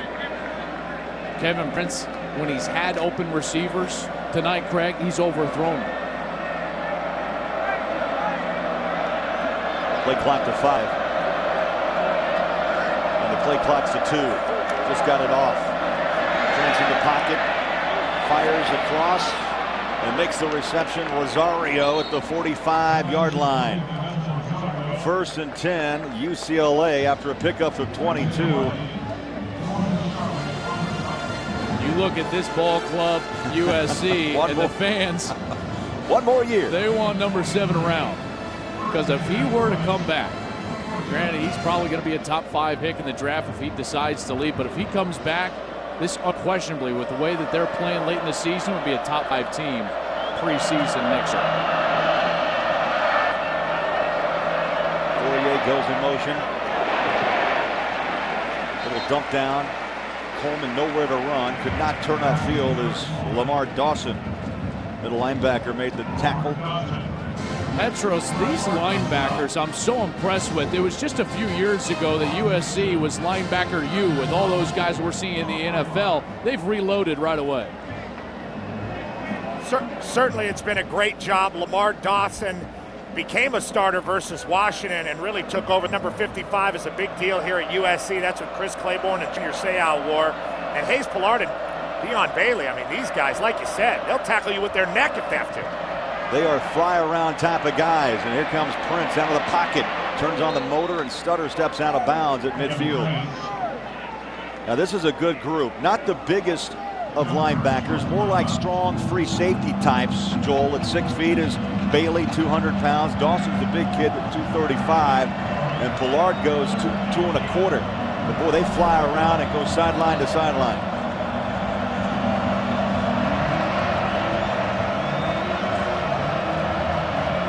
Clock strikes 9 minutes, third quarter.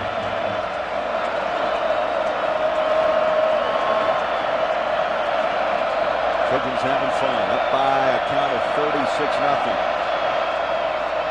Third down 8, Prince pushed out again, out of the pocket, running for his life, tripped up and dropped back at the 46. And Les Horton sacks him for the 4th time tonight.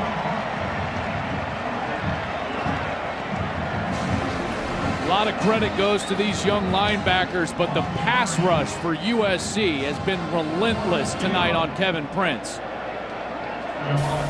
Nick Perry, Harris, Tupou, Horton, all over the UCLA quarterback. Terrific punt. Woods driven back to the 5-yard line.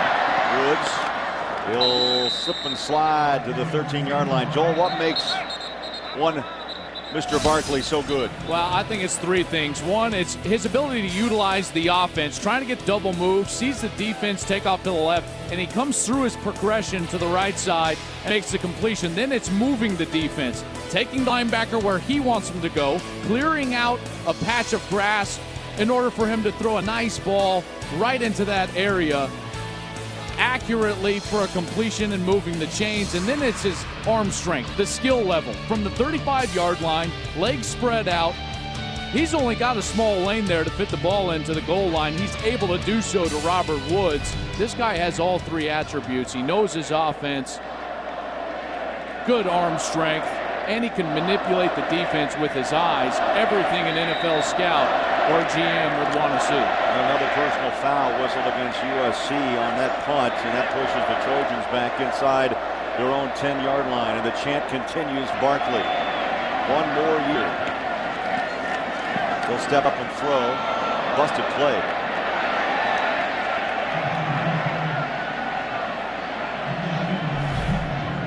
Now Carson Palmer, Liner came back. This season, of course, the numbers are on that teetering on the I guess the word is gaudy. Well, and remember, Carson Palmer and Matt Leinart, those numbers include their bowl game.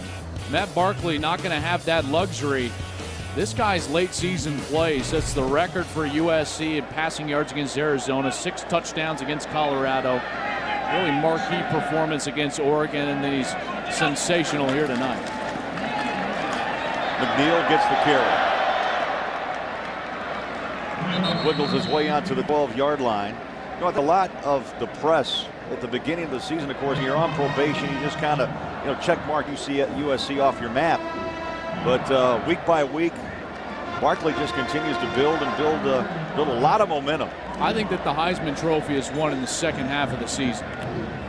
And the 2 best players in college football the second half of the season have been Case Keenum and Matt Barkley. Keenum, we saw in the opener against this UCLA team. Cougars undefeated. As Barkley on the rollout, throws this one away. And there's flags everywhere.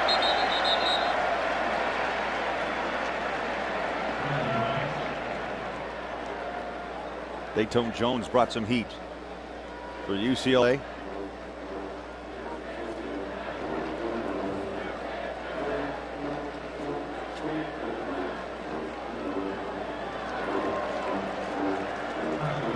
Get Aaron Hester for pass interference. UCLA's got to be frustrated right now because, quite frankly, this has been their only way to defense. There's a hold. These great wide receivers just holding them. I mean, that's just blatant right there, and that's a frustrated defense. The only weapon at their disposal right now is to reach out and try to grab these guys. And you got to credit USC because a wide receiver that just stops when he's held rarely draws a flag. But when he runs through it, that's when it becomes obvious. They draw the flag. We've seen a couple of those tonight. Well, Lee and Woods had 18 receptions between the two of them in the first half. Obviously, Barkley's two of his fake targets. He pumps, looks to the far side, and the catch is made by Ellison. He's bumped down to the 31-yard line.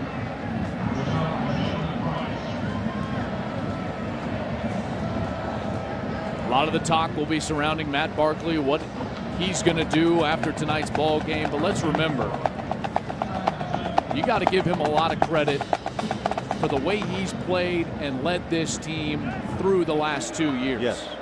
Not much has been talked about as far as the character for Matt Barkley. What he's been able to do the last 2 years, phenomenal. A lot of credit goes his way for that. Second down. Barkley underneath. Woods the catch near a first down at the 38-yard line. And Petros, we talked to Lane Kiffin about Matt Barkley, and it's simple. They don't talk much about the probation. They just go out and try to win football games. They handled themselves pretty well through this bowl ban. Remember, they still have their scholarship sanctions that will start in February. But one of the real things that impressed me about Matt Barkley is he's about 220 right now. He was much heavier when he started as a true freshman. He changed his body between this year and the previous 2 years. This is a guy that can really move better in the pocket and push up in there. Barkley, quick feet, throws it out to the flat. Well, they've mixed it up. They've mixed it up all night long. 42-yard line. And the 1st and 10 line brought to you always by Russell Athletic. Moving the chains not a problem tonight for the Trojans.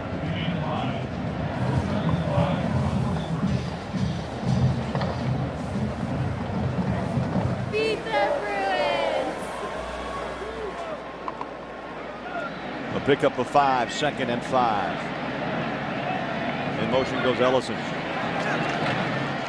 Pressure on a knee.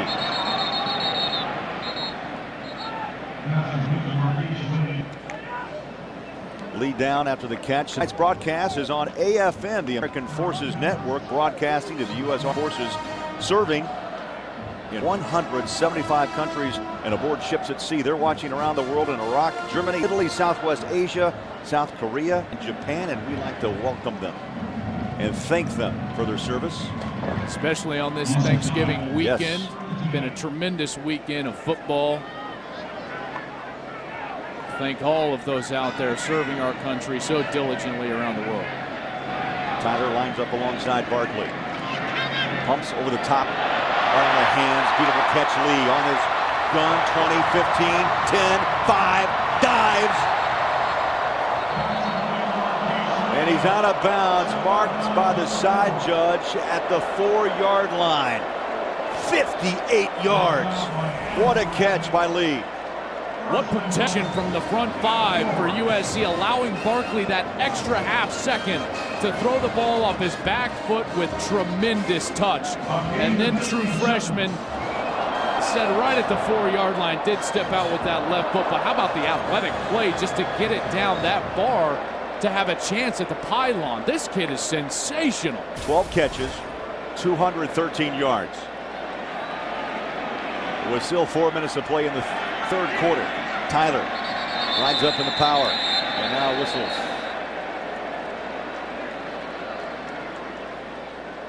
Ruling on the field that the runner was out of bounds. The play's under further review. So the review will be made. Did Lee step out of bounds? From our vantage point, that last replay, I would say yes. But what a catch. And what a run. Yeah, I mean, this guy is absolutely phenomenal.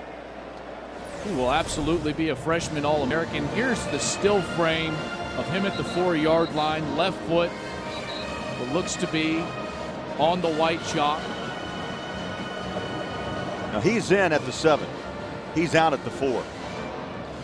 That right there looks to me like he's on the line, Craig. I agree with you. How about this duo? Marquise Lee, a couple of touchdowns, 12 catches for 213. And a goal. Ruling on the field stands out at the 4-yard line. Robert Woods, just a sophomore. He was a freshman All-American a year ago. Marquise Lee, well on his way. He will undoubtedly be a freshman All-American. He's the best freshman in the country. Yeah, Woods was the conference freshman, offensive freshman of the year, no question. And then you've got a 1-2 punch, a sophomore and a freshman. Woods is going to have that ankle, as I mentioned, surgically repaired during the offseason. First and goal, 4-yard line. Up top. Touchdown, Woods.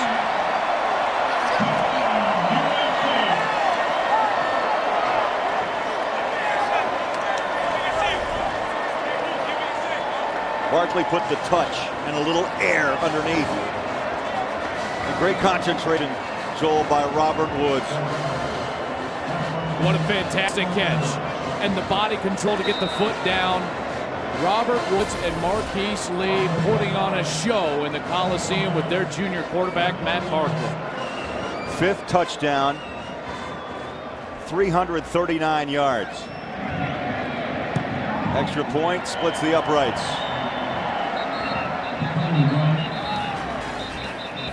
Got a flag as we get ready to go to break. Emotions starting to pour out a little bit here as this game is really tilted and lopsided. 42-0 USC. Personal foul on the defense, number 3. Illegal hands to the face. 15-yard penalty enforced on a kickoff. The extra point's good. Cassius Marsh, sophomore defensive tackle, all smiles on the USC sideline. And UCLA concerned despair. 43-0 Trojans.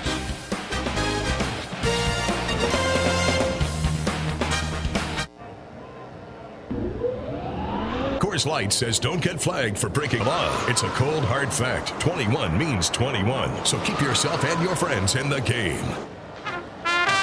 Welcome back, LA Memorial Coliseum.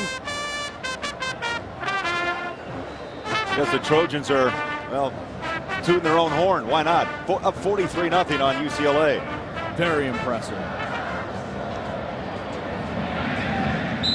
No chance for a return. That kick was knocked away at the 45-yard line because of the penalty, the personal foul penalty on the PAT. But the scoring drive, 93 yards, 8 plays, just over 4 minutes off the clock. And Barkley with 5 touchdown passes tonight. 38 touchdowns on the year, ties the Pac-12 record. He shares it with Matt Leinart. Accomplished that back in 2003. They're still 3 minutes and 50 seconds left in the 3rd quarter. No telling how many he's going to have before the night's over. Ball start on the offense, number 60. 5-yard penalty, still first down. That's Jeff Baca, junior left tackle, Mission Viejo, California. Nothing's gone right for UCLA. Aside from that first drive, I mean, clearly getting stopped on that 4th down inside the 5-yard line, 4th and goal. They just never responded at that, and USC's offense was just far superior to the Bruin defense all night long. Malcolm Jones in the backfield on the play action, the rollout. Embry with the catch and out of bounds at the 30-yard line. He'll be close to the first down marker. Embry, a senior out of Overland Park, Kansas. Big target, 6'3".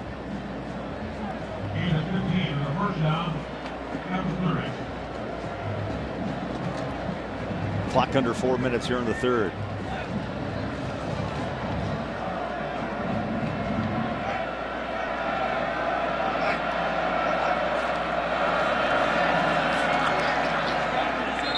Up the middle, Jones. Uko, number 90. Petros, this is a fairly young team for USC. Even if Matt Barkley, Matt Khalil, and TJ McDonald leave, they've got some very good young players here for the future. Well, defensively, you think that they're going to be okay, but we know this conference well, guys. In the Pac-12 conference, you have to have good to excellent quarterback play, and you have to have a veteran back there to really compete week in and week out. They really have to develop somebody fast if Barkley takes off. Prince tucks and runs. He takes a hit, knocked down back at the 37-yard line. And that's Horton. Well, what about the hope for next season? Still 19 of the 22 starters this year are not seniors. 10 on O, 9 on D. But again, several of these guys could take off for the NFL. How about USC? The bench, the crowd's into this thing. 3rd down and 2.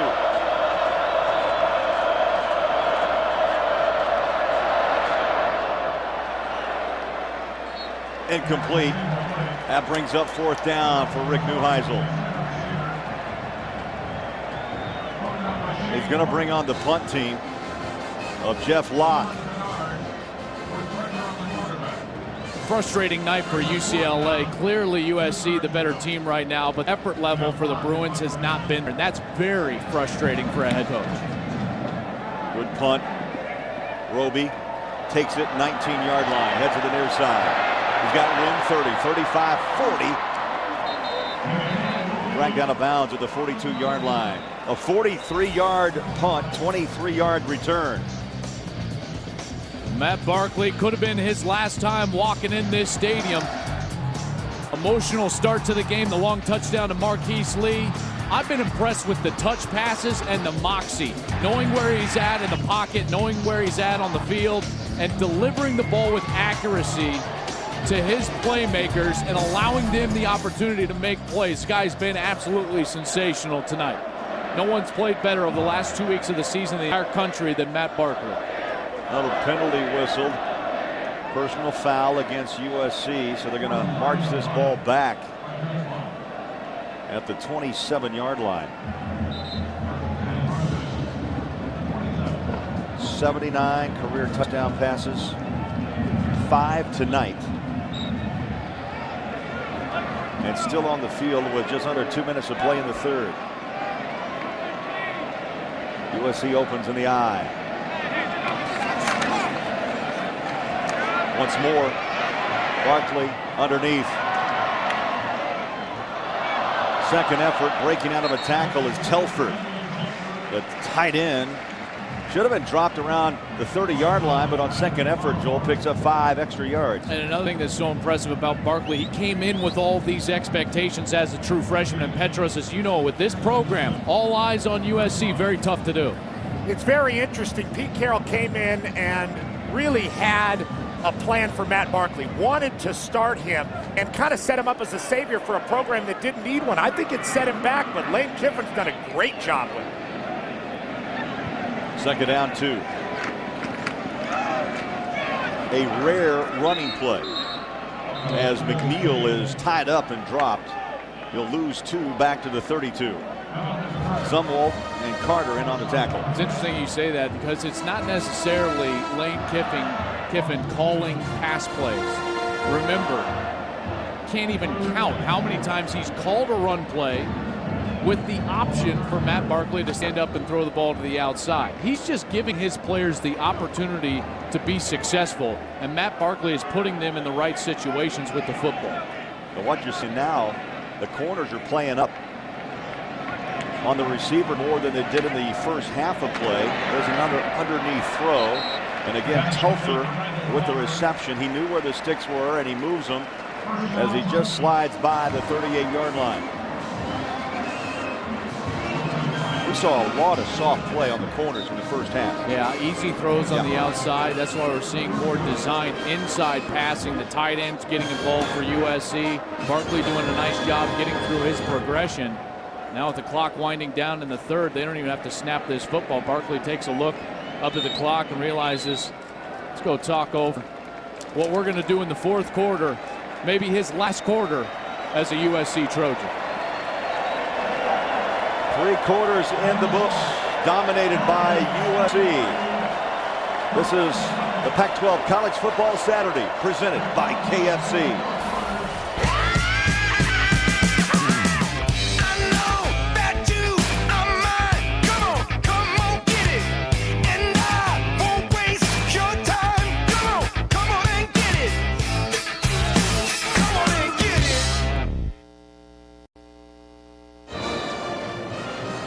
We start the fourth quarter here in Los Angeles. The LA Memorial Coliseum, 43-0.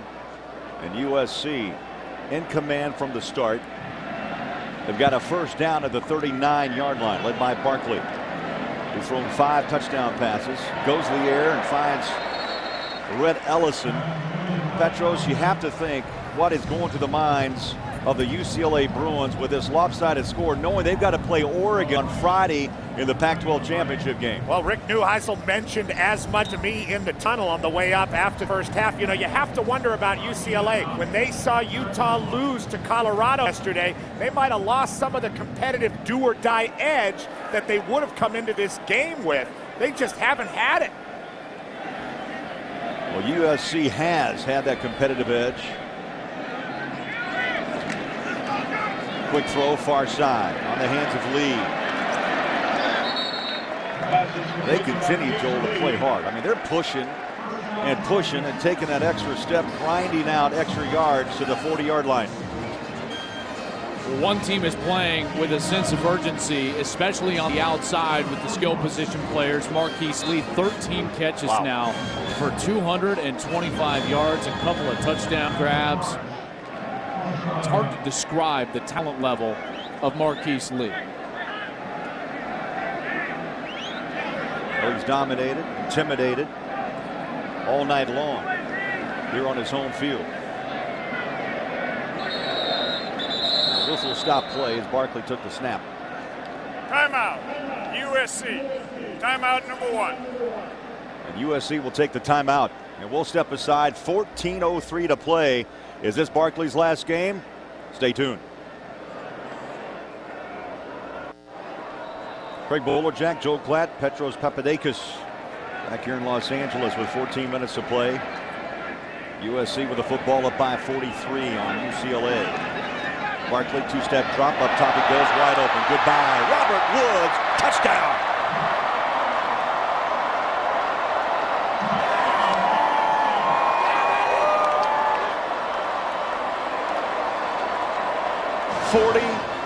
yards. Touchdown number 6 tonight thrown by Barkley. Busted coverage from UCLA. Robert Woods makes him pay. Scampers into the end zone. USC looking for their 50th point.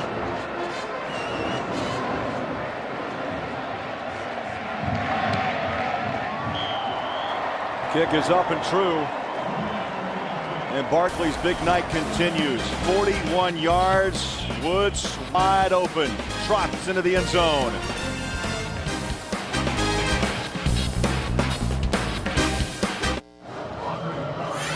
Well, USC may be known for linebackers, but also they have produced some terrific quarterbacks. Carson Palmer, then came Matt Leinart. 2003, 2005. Mark Sanchez followed. Now the National Football League, and Matt Barkley awaits 2009. Just a junior, Newport Beach, California. 6 touchdown passes tonight, ties his own USC record. 39 this season, and that is a Pac-12 season record. Records of all sorts tonight here in Los Angeles. Short kick.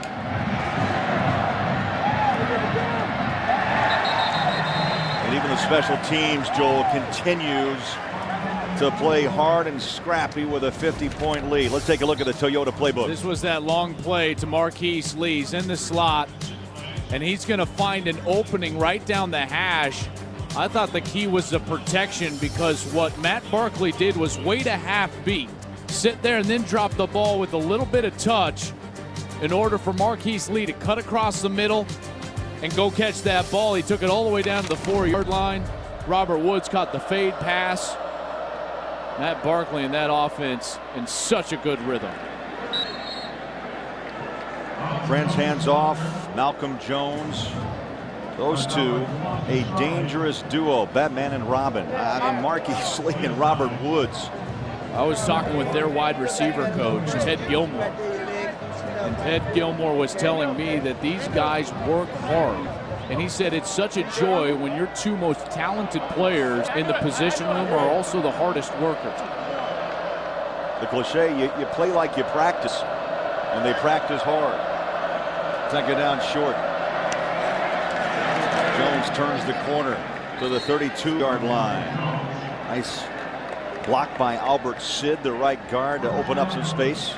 Petros, these guys, all the talent in the world, and they've got George Farmer, a true freshman, coming up behind them. Yeah, right now he's playing tailback, but he talked about how he wanted to go back to playing wide receiver. They all went to the same high school, Sarah High School in Gardena, California. You're right, though, Joel. This is a position, wide receiver, that we've seen recently breed selfishness, but these guys are not that. They play for each other. They play hard every snap. Play action over the middle, cut. Right at midfield, driven back is Rosario, and moved the chains. First down for the Bruins. Starling made the tackle, the strong safety. Nice throw there from Kevin Prince. When you go back to those wide receivers, Robert Woods, one of the finalists for the Bolitnikoff Award. Ryan Broyles, the injured Oklahoma receiver, also a finalist. And then last year's winner, Justin Blackman from Oklahoma State. Robert Woods making a very strong case that he's the best wide receiver in America after his performance tonight. Prince with one of his better throws of the night, and a first down, UCLA. Play action, goes for the home runs, got a man up top, bump, and through the hands, incomplete, Jack Evans. He had a 54-yarder last week for a touchdown in that big win against Colorado, and tonight he had a step, but they threw into triple coverage. There's a bump, no flag, and just right through his hands. You know, Nickel Roby, did you see how he looked back to the ball right away? It almost made that look like incidental contact, like both of them going for the ball led the officials not to throw that penalty flag. Nickel Roby has had an outstanding night. A couple of sacks, been involved in several down the field pass coverages. He's been phenomenal at the corner position. Second down at 10. Back to the air. Incomplete. Let me tell you what I was talking about. Looking back at the ball, Nickel Roby playing the ball. That's what a good defensive back does. Getting in the way, disrupting the timing of the offense. This guy started as a true freshman corner a year ago. First to do so in the last 60 years. Lots of talent for this young man. That doesn't happen. Out of USC. Third down at 10. Listen in.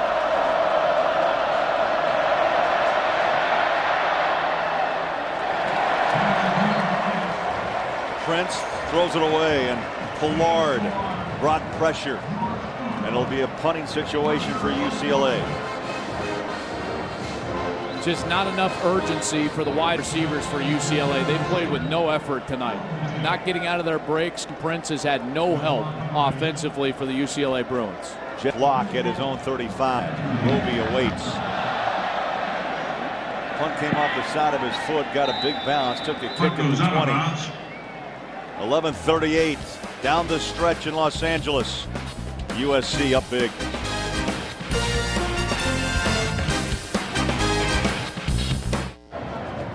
USC has won 6 in a row here at the Coliseum, on their way to number 7. And Joel, Sprint Unlimited update. Matt Barkley has put on a sensational show. 6 touchdown passes, 39 on the year. That's a conference record. Robert Woods, 12 catches. He only needed 4 to break the conference record. He's done so tonight. A great night to be a USC Trojan. Barkley comes back out with a 50-0 lead. Hands off to McNeil. And the clock is under 11:30 to play. Remember, this is the last game for USC. This is the last chance for any of these guys to get on the field, including possibly Matt Barkley. Khalil, the left tackle, one of the better offensive tackles in the country, 6'7", 295, number 75, possibly playing his last game. He's a junior from Corona, California.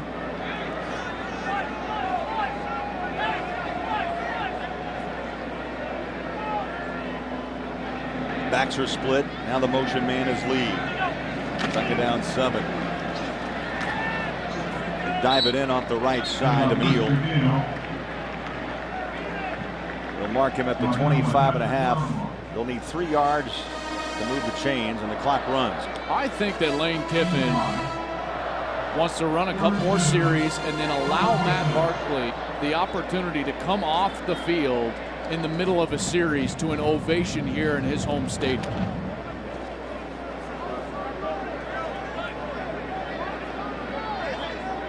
Third down and 2.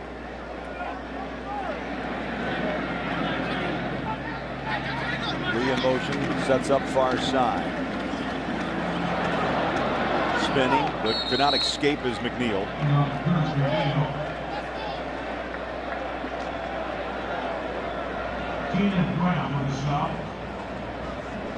And a rare punt tonight for the Trojans. Loss of 4. 4th and 6 from the 22. Kyle McGrady, a punt formation. Taylor Embry back to receive. Back to receive is Taylor Embry. Kyle McGrady, only a 2nd punt tonight.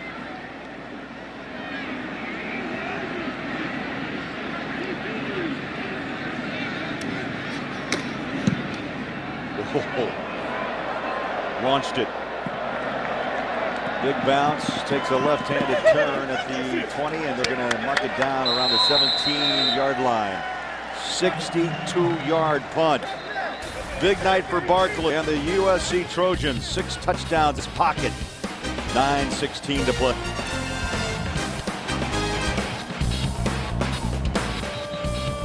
Pac-12 College Football Saturday is presented by the new KFC Cheesy Bacon Bowl. Today tastes so good.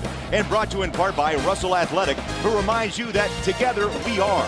And by Buick. See real stories of human achievement on the Buick Human Highlight Reel at ncaa.com/Buick. Back in Los Angeles. 9:16 to play. And a one-sided affair tonight between UCLA and USC. Bragging rights for another year will belong to the Trojans. Very impressive night by that young man.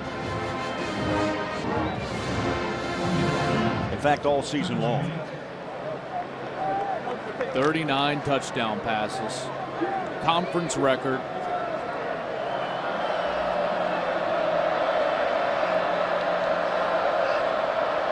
UCLA with the ball, low snap, taken by Prince, rolls, throws, near side, catched, and caught and bumped out of bounds is Rosario, the senior out of Oceanside. Petros, fans want one more year for Matt Barkley. What do you think? Well, I think the logical thing to do is the anti-Matt Leinart and Andrew Luck, which is go ahead and go to the NFL. If you're going to be a top 10 pick, that is 1 year. You're never going to be able to make that money again. It's not really a choice you can make with nostalgic purposes. You have to make a business decision. That's a great point as Prince runs out of trouble, throws the ball far side. And a great second effort again, Rosario, who's a senior. And that ball is marked out of bounds near the 45-yard line. Petros, I wonder how the sanctions are going to affect Matt Barkley, because he hasn't had the ability to play in the Rose Bowl like his predecessors had. That's right, and all these USC quarterbacks before him through the Pete Carroll era, you're talking about Carson Palmer, Matt Leinart, John David Moody, Mark Sanchez, they all played in Rose Bowls and had great victories, with the exception of Carson Palmer, played in an Orange Bowl and had a victory, but that was pretty good too, and he won a Heisman that year. But I don't know if that's a big enough carrot to keep you out of the NFL when it's been your dream to play in the NFL your entire life. That's what Matt Barkley's been groomed for since he was in junior high school. I got to go to Petros one more time. Let's take the business factor out, okay? Can we for a moment? You only get to go through the college experience one time. Well, that's absolutely true. And it seems like right now Lane Kiffin has recaptured something, recaptured the passion that really was in this Coliseum during the Pete Carroll era, and just the marquee players that we see. Robert Woods, Marquise, these guys are coming back. You take the business out of it, yeah, Craig, it could be a great year next year for the Trojans. Guarantee you they're top 5, top 4, maybe top 3. in the preseason polls as UCLA pushes to the 41-yard line. And the clock runs up on 7-0. Now UCLA, this is a shock to their system. Let's be honest. And next week they've got a football game to be played on the road against Oregon. And Oregon is very talented. They'll be motivated. They want to represent the Pac-12 conference in the Rose Bowl, get that automatic berth into the BCS. UCLA just trying to find some semblance of success in this ball. The goal right now is just to finish with a little rhythm and confidence as Fourier makes the reception down to the 30-yard line. Petros, I would think that this final 6.5 minutes very important for the psyche of UCLA. Yeah, and that's the big question, and it's not an easy answer. How long do you leave Kevin Prince and Joe Fourier and Franklin and Coleman? They've been pretty much taken out of the game here in the fourth quarter, but how long do you leave your starters in to get some momentum and some confidence going, as opposed to a rust or rest factor? I mean, this is going to be a short week for the Bruins. Pac-12 title game on Friday night.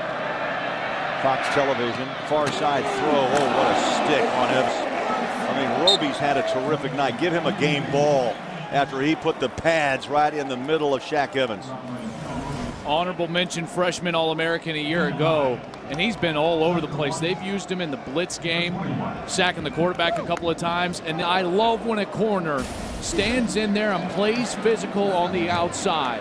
Tackling is a lost art in today's secondary play. Nickel Roby does a great job on the last play, tackling on the sideline. How about that hometown? Frost-proof Florida. Prince on the run. And gang tackling led by TJ McDonald at the 11-yard line. It's such an interesting scenario with UCLA. They have 6 wins. They're 6-5 right now, on their way to 6-6. Hypothetically, if they were to lose next week in the Pac-12 championship game, they would be sub 500 and actually have to petition to enter a bowl game because they would be sub 500 at 6-7 at that point. The South Division champion having to petition to play in a bowl game. One of college football's oddities. No question of the season. Well, that would be true. Up the middle. To the 5-yard line, Malcolm Jones. Under 5 minutes to play. Now USC. You see the starters still out there. Yeah. They're playing for pride right now. They want to pitch the shutout. Nick Perry, Lamar Dawson, Dion Bailey, TJ McDonald, the junior safety. All these guys, they want that 0 on the board. They're flying around, but UCLA finally gaining some rhythm offensively. Now this is their 3rd trip down inside the 10-yard line tonight. The other 2 times, remember, a defensive stand at the goal line and then a pick in the end zone to stop any type of UCLA momentum. Prince lines up shotgun. Hands it off around the corner. Oh, big tackle driving Anthony Barr to the ground. And that big hit delivered by the middle backer, Lamar Dawson. The true freshman, 6'2", 235, and I've already talked about tonight the fact that you cannot run sideways against these linebackers. They're too fast. They're too athletic. If UCLA wants to run the ball right now, they've got to get downhill.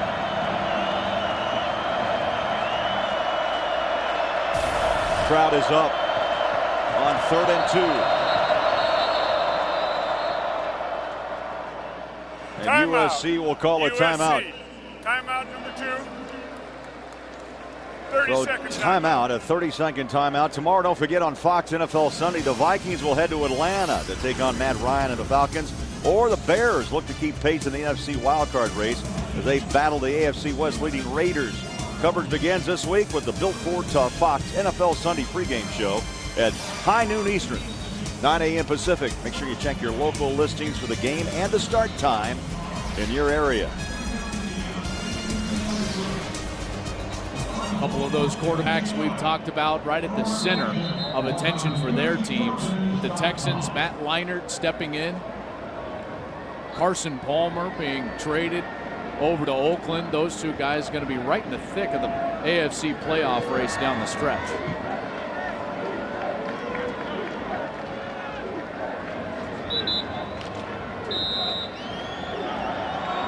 USC called timeout. They've drawn up a defensive game plan.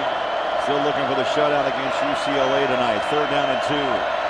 Shotgun is Kevin Prince. Still has the football. Switches directions. Chased. And again, cannot escape the pursuit by T.J. McDonald. And Joel, it goes back to what you said just a moment ago. The sideline to sideline pursuit that is so dangerous and effective for USC. The left side of your screen, T.J. McDonald never left his responsibility. That's detailed football from the junior safety. Always had outside contain. When Kevin Prince came his way, made the sure tackle. And now USC playing for the shutout on 4th down. And Neuheisel says, nope, if we can't punch it in, I'm not going to kick a field goal. 4th and 5, 2:58 on the clock.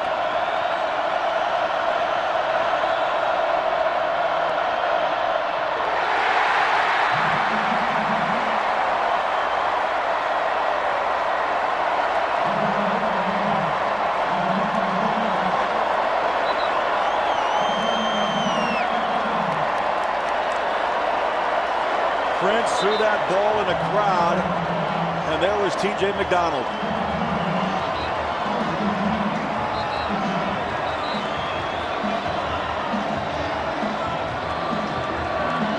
And with 2:48 remaining, USC will have the football, and guess who's back? Matt Barkley comes back on the field at his own 7-yard line. But USC's defense, how about the appreciation from the fans? They're still on their feet for that defense. 3 times now, UCLA inside the 10. They've never come away with a point all night long. He came out, and he's walking to the sideline, but I don't see a timeout. USC called the timeout, I believe.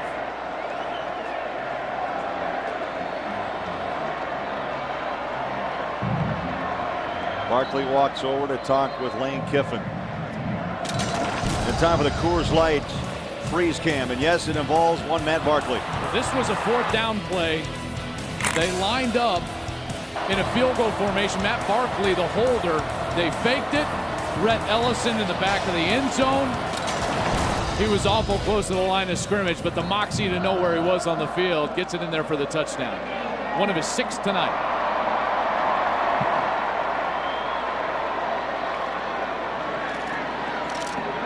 Barkley on the pitch.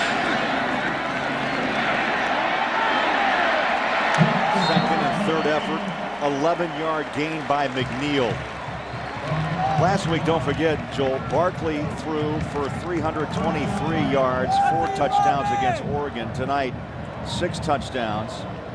I mean, what a span of 7 days. Well, for any quarterback to complete 10 or more passes in a row in any game is quite a feat. He's done it twice tonight. 1st and 10. Quick throw, far side.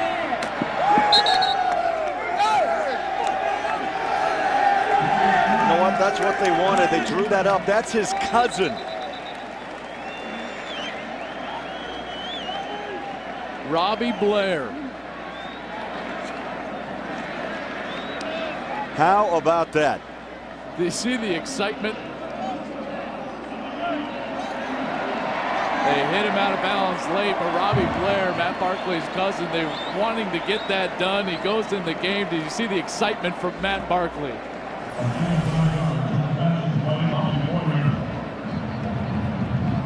Puts his hands up, and the 2 cousins. Robbie Boyer catches the ball from his cousin Matt Barkley, the conference's leading touchdown thrower in a single season. Rolling up on 2 minutes. Double wide, top of your screen.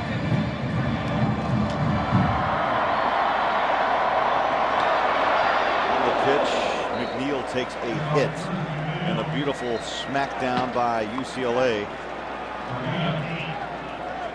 I'm waiting for the ovation. Barkley still on the field. Under 2 minutes. The crowd wanting to give Matt Barkley the ovation he deserves to walk on the field in the Coliseum.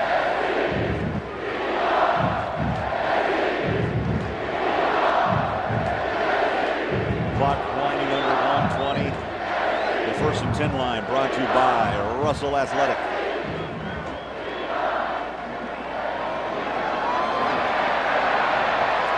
McNeil, the ball carrier, to the 39.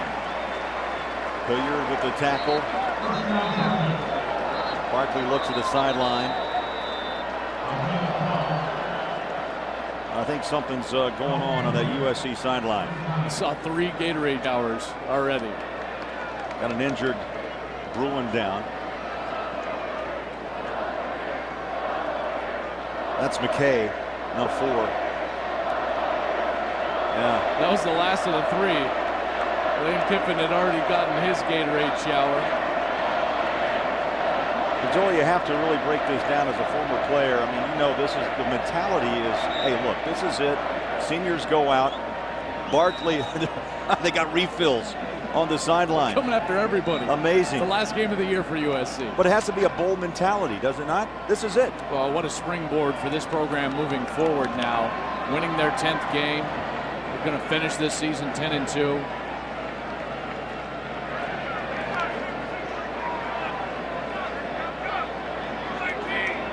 Minute to play. What could be the final minute of Matt Barkley's college career. Here he comes. And here it is.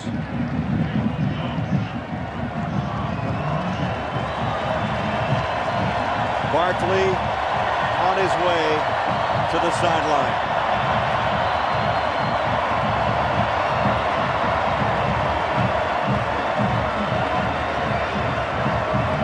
And will it be for the final time?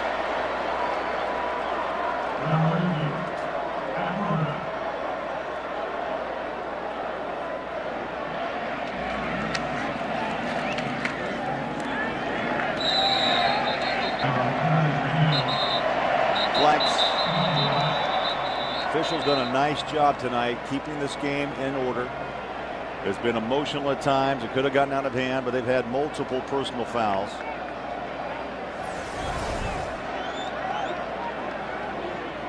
Lane Kiffin, little smile and a hug and a handshake to Matt Barkley.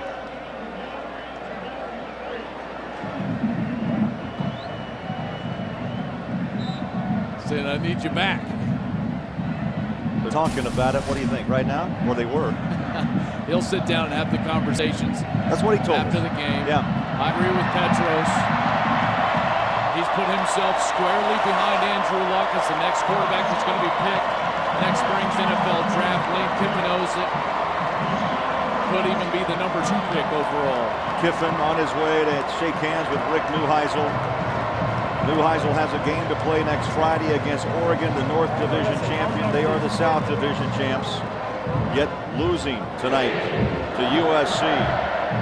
50-0. Barkley with 423 yards and 6 touchdowns. Let's go to Petros and Lane Kiffin. Coach, 2 years through these sanctions, no bowl game. How did you keep this team together playing such great football down the stretch this season? It's not about the coaches, it's about the players. You know, these players played their heart out. They got nothing to play for. Everything was taken away from them. We talked about it at halftime. This is it. We ain't going to any bowl games. Let's make sure we finish this off with a big statement for our fans. And it was awesome to see our fans support today coming out here. It's a great day for the Trojans. Talk about Matt Barkley and what he's meant to the program and how he's fostered you through this era when you became the head coach. Yeah, really has been the leader of our program. I cannot respect someone anymore, no matter how young they are. He's just done a phenomenal job leading this team, this university through this, and he just keeps moving away some of those clouds. What did you tell him when he came off the field, Coach? You guys shared a moment. I said, congratulations, have fun in New York. Coach, thank you very much, and good luck to you. Thank you very much. So the coach and the player with just a moment together could be the final time, and the words, as Petros said, from Lane Kiffin, have fun in New York. There's no doubt in my mind Matt Barkley deserves a seat in New York at the Heisman Trophy ceremonies. 35 of 42 tonight, 423, 6 touchdowns.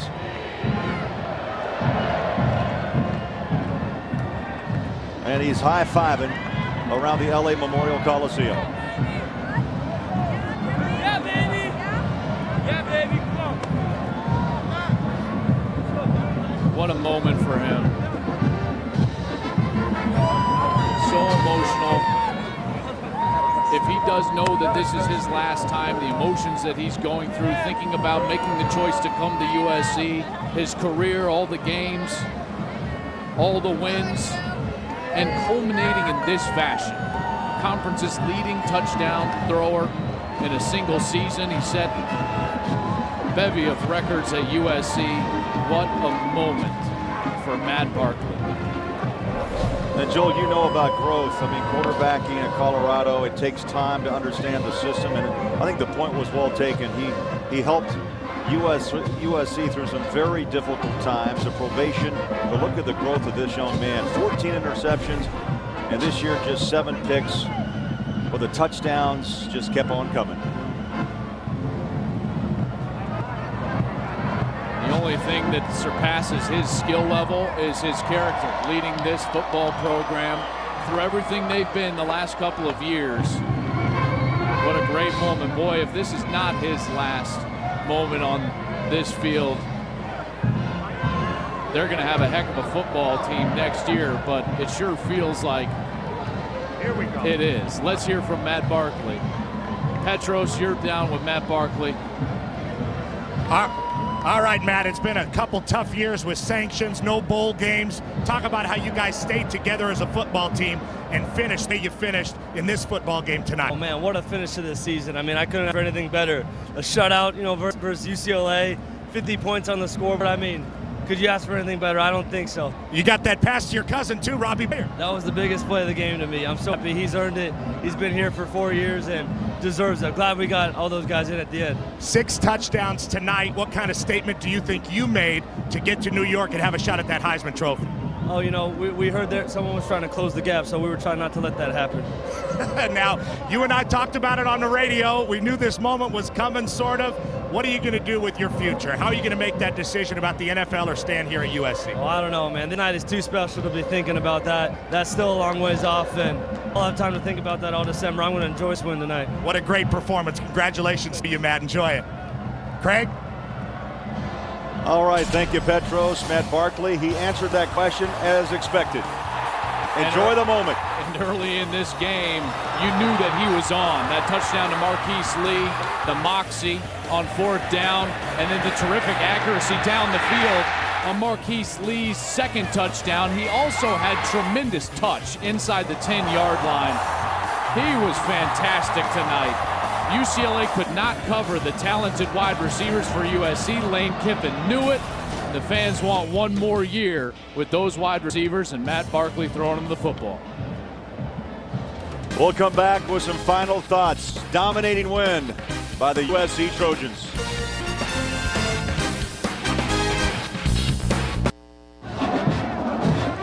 Don't forget, next week, 2 of the most storied conferences in college football culminate the season with 2 epic championship games for the very first time in their history, and Fox Sports will bring them to you on back-to-back nights. The Pac-12 title game Friday, December 2nd, and the Big Ten championship is Saturday, December 3rd. Both games exclusively on Fox Sports.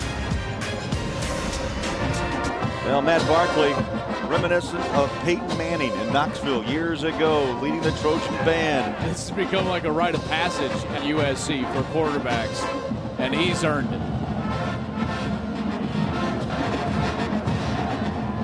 To wind down the season, Joel, it's been a pleasure. Our crew, Petros Papadakis, we've made a fun journey through the Pac-12 Conference. No doubt. We've seen some sensational players. It's been a wonderful year.